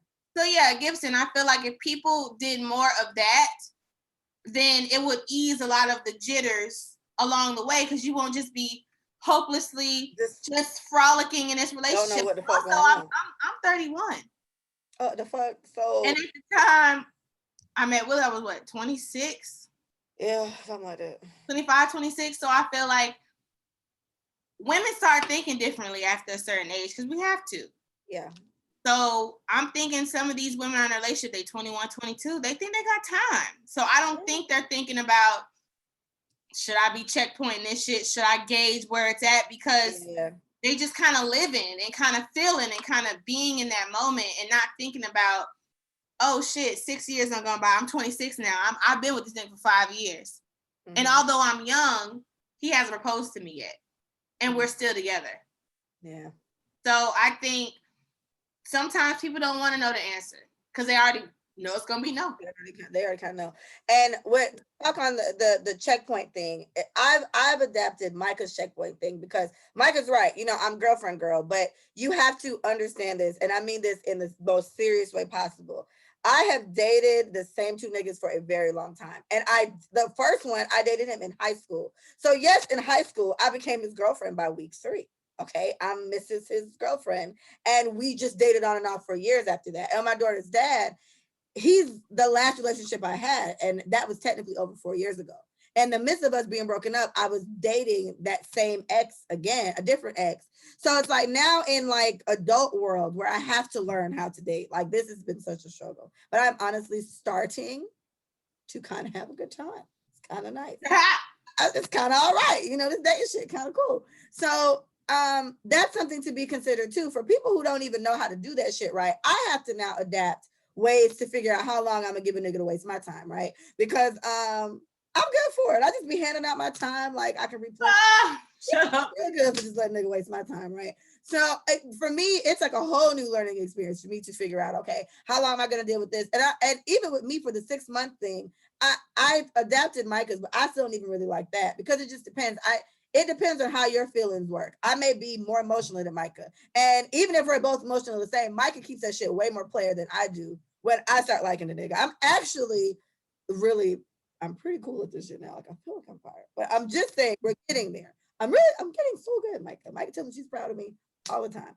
So I just say there's something I do think checkpoints are necessary because I don't give a fuck how anybody feels about me checking them about wasting my time. I think life is entirely too short. So if I'm fucking with a dude I feel like I'm 31. A nigga know good and well if I'm girlfriend material or not. I don't think it takes that long. I think it takes, I'll give you 3 months at the most. Like, you know what we're doing. If we hanging out every day, we fucking at this point.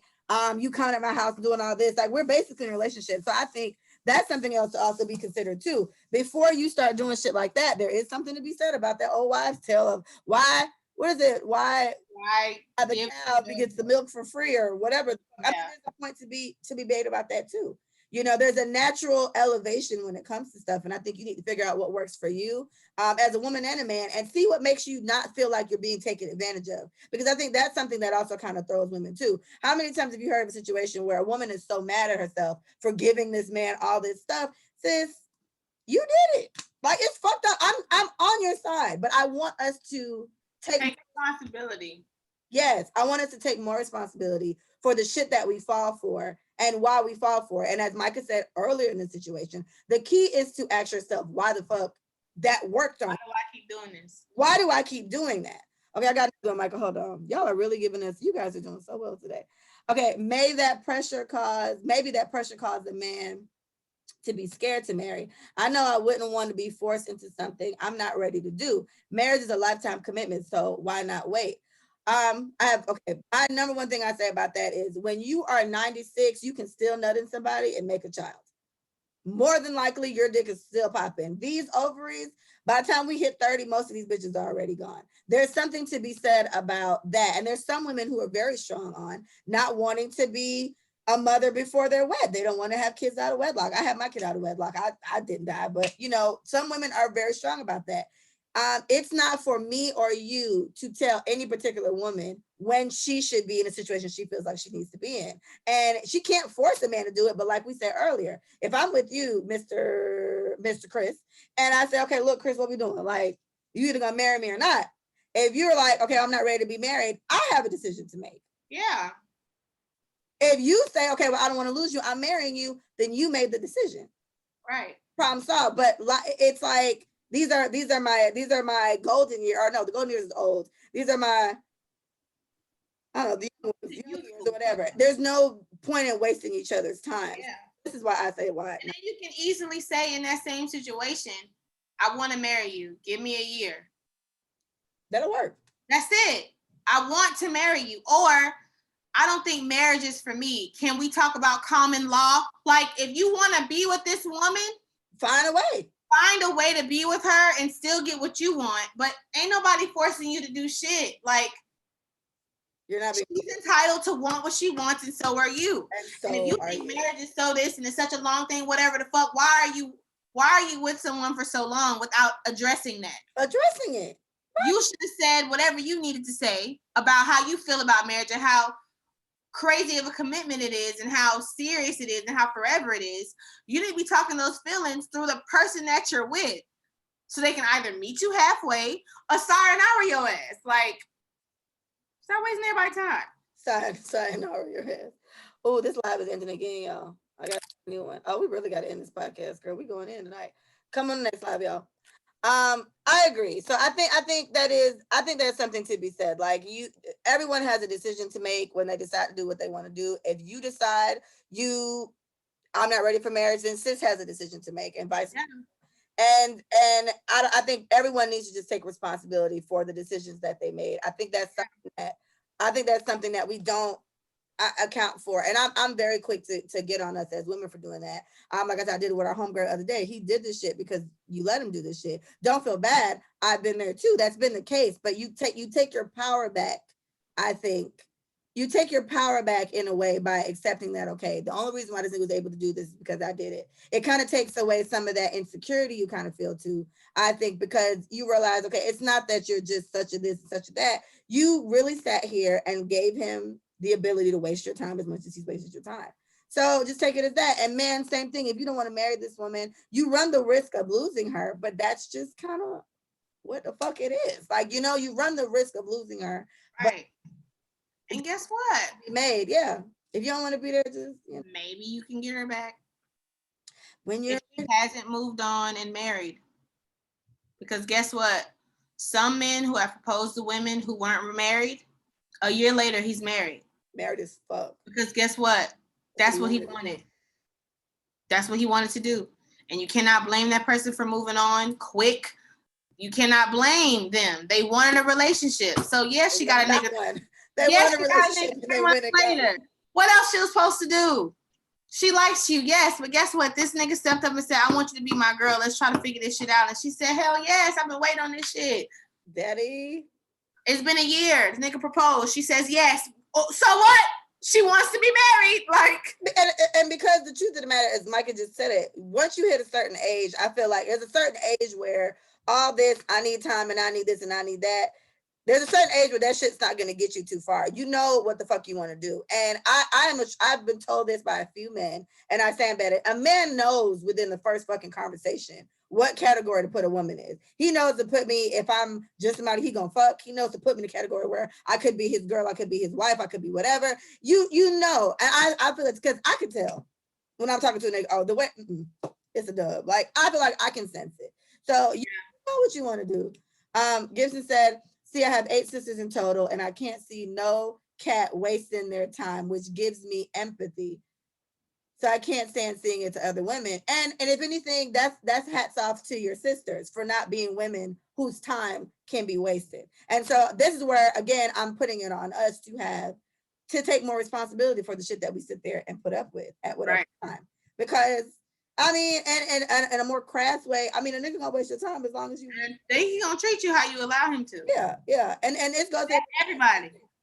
Exactly, the people are gonna treat you the way you allow them to treat you. So if some shit ain't acceptable over here, then they'll show and prove, or they'll get the fuck on, as Micah has so eloquently said. Okay, Micah, give us something for the blacks. Black people. Black people. 4th of July is coming up. Now, one thing I wanted to say is that your ancestors, the slaves that were taken from Africa, Benin, to be exact, they were brought to America by force, and they were forced to build America. Now, with that being said, the 4th of July is also an American Independence Day, because the country gained independence. And because the country gained independence, we are not under British rule. You know what I'm saying? So we are still allotted these freedoms. We can still be as pro-American as we want to be, because our ancestors built this shit. I mean, I think we owe it to ourselves to indulge in what we built, because of them, we are able to live the way that we're able to live the way that we are living. We are able to get the jobs that we want, although we are still institutionally discriminated against. We're still prejudiced. There's still xenophobia. Yes, all this bullshit still exists. But our ancestors fought so that we can vote in America. Our ancestors died so that we can at least eat, sleep, and shit in the same places as the whites. And I know segregation, I don't think segregation was the answer. I say this shit all the time, but this is something that they fought for in our country, in America. So I would say, we do not celebrate 4th of July the same way as the whites celebrate the 4th of July, because we were still enslaved, but we are American nonetheless. So although I don't like to claim it most of the time, because this country ain't shit, we have to give reverence to those who fought to just be and live and breathe in this country. So if you're having mixed feelings about celebrating 4th of July, don't fire no fireworks. Just eat with your family, fellowship. Talk about some real things at the table. I love when family gets together. I feel like change happens when family comes. So if you're a part of a family, or if you have friends that come together for the 4th of July, y'all just get together and talk and drink and have a good time and talk about, progressive shit, not just the regular day-to-day, my life sucks. Let's talk about how we can make our lives better.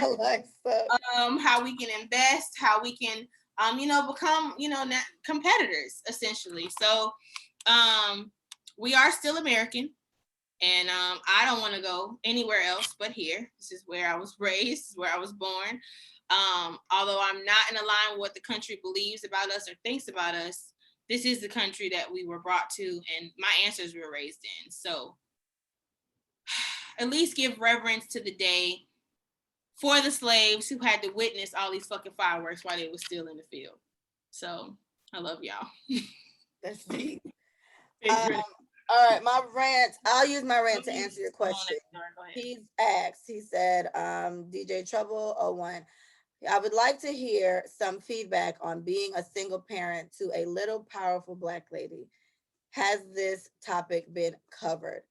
So it's not so far it's not been hard. And let me just say for the record, my goal in life has always been to be a mom. I've always wanted mad kids. So the fact that I'm only one out the gate, my nigga, it's like, where are my other children at? But whatever.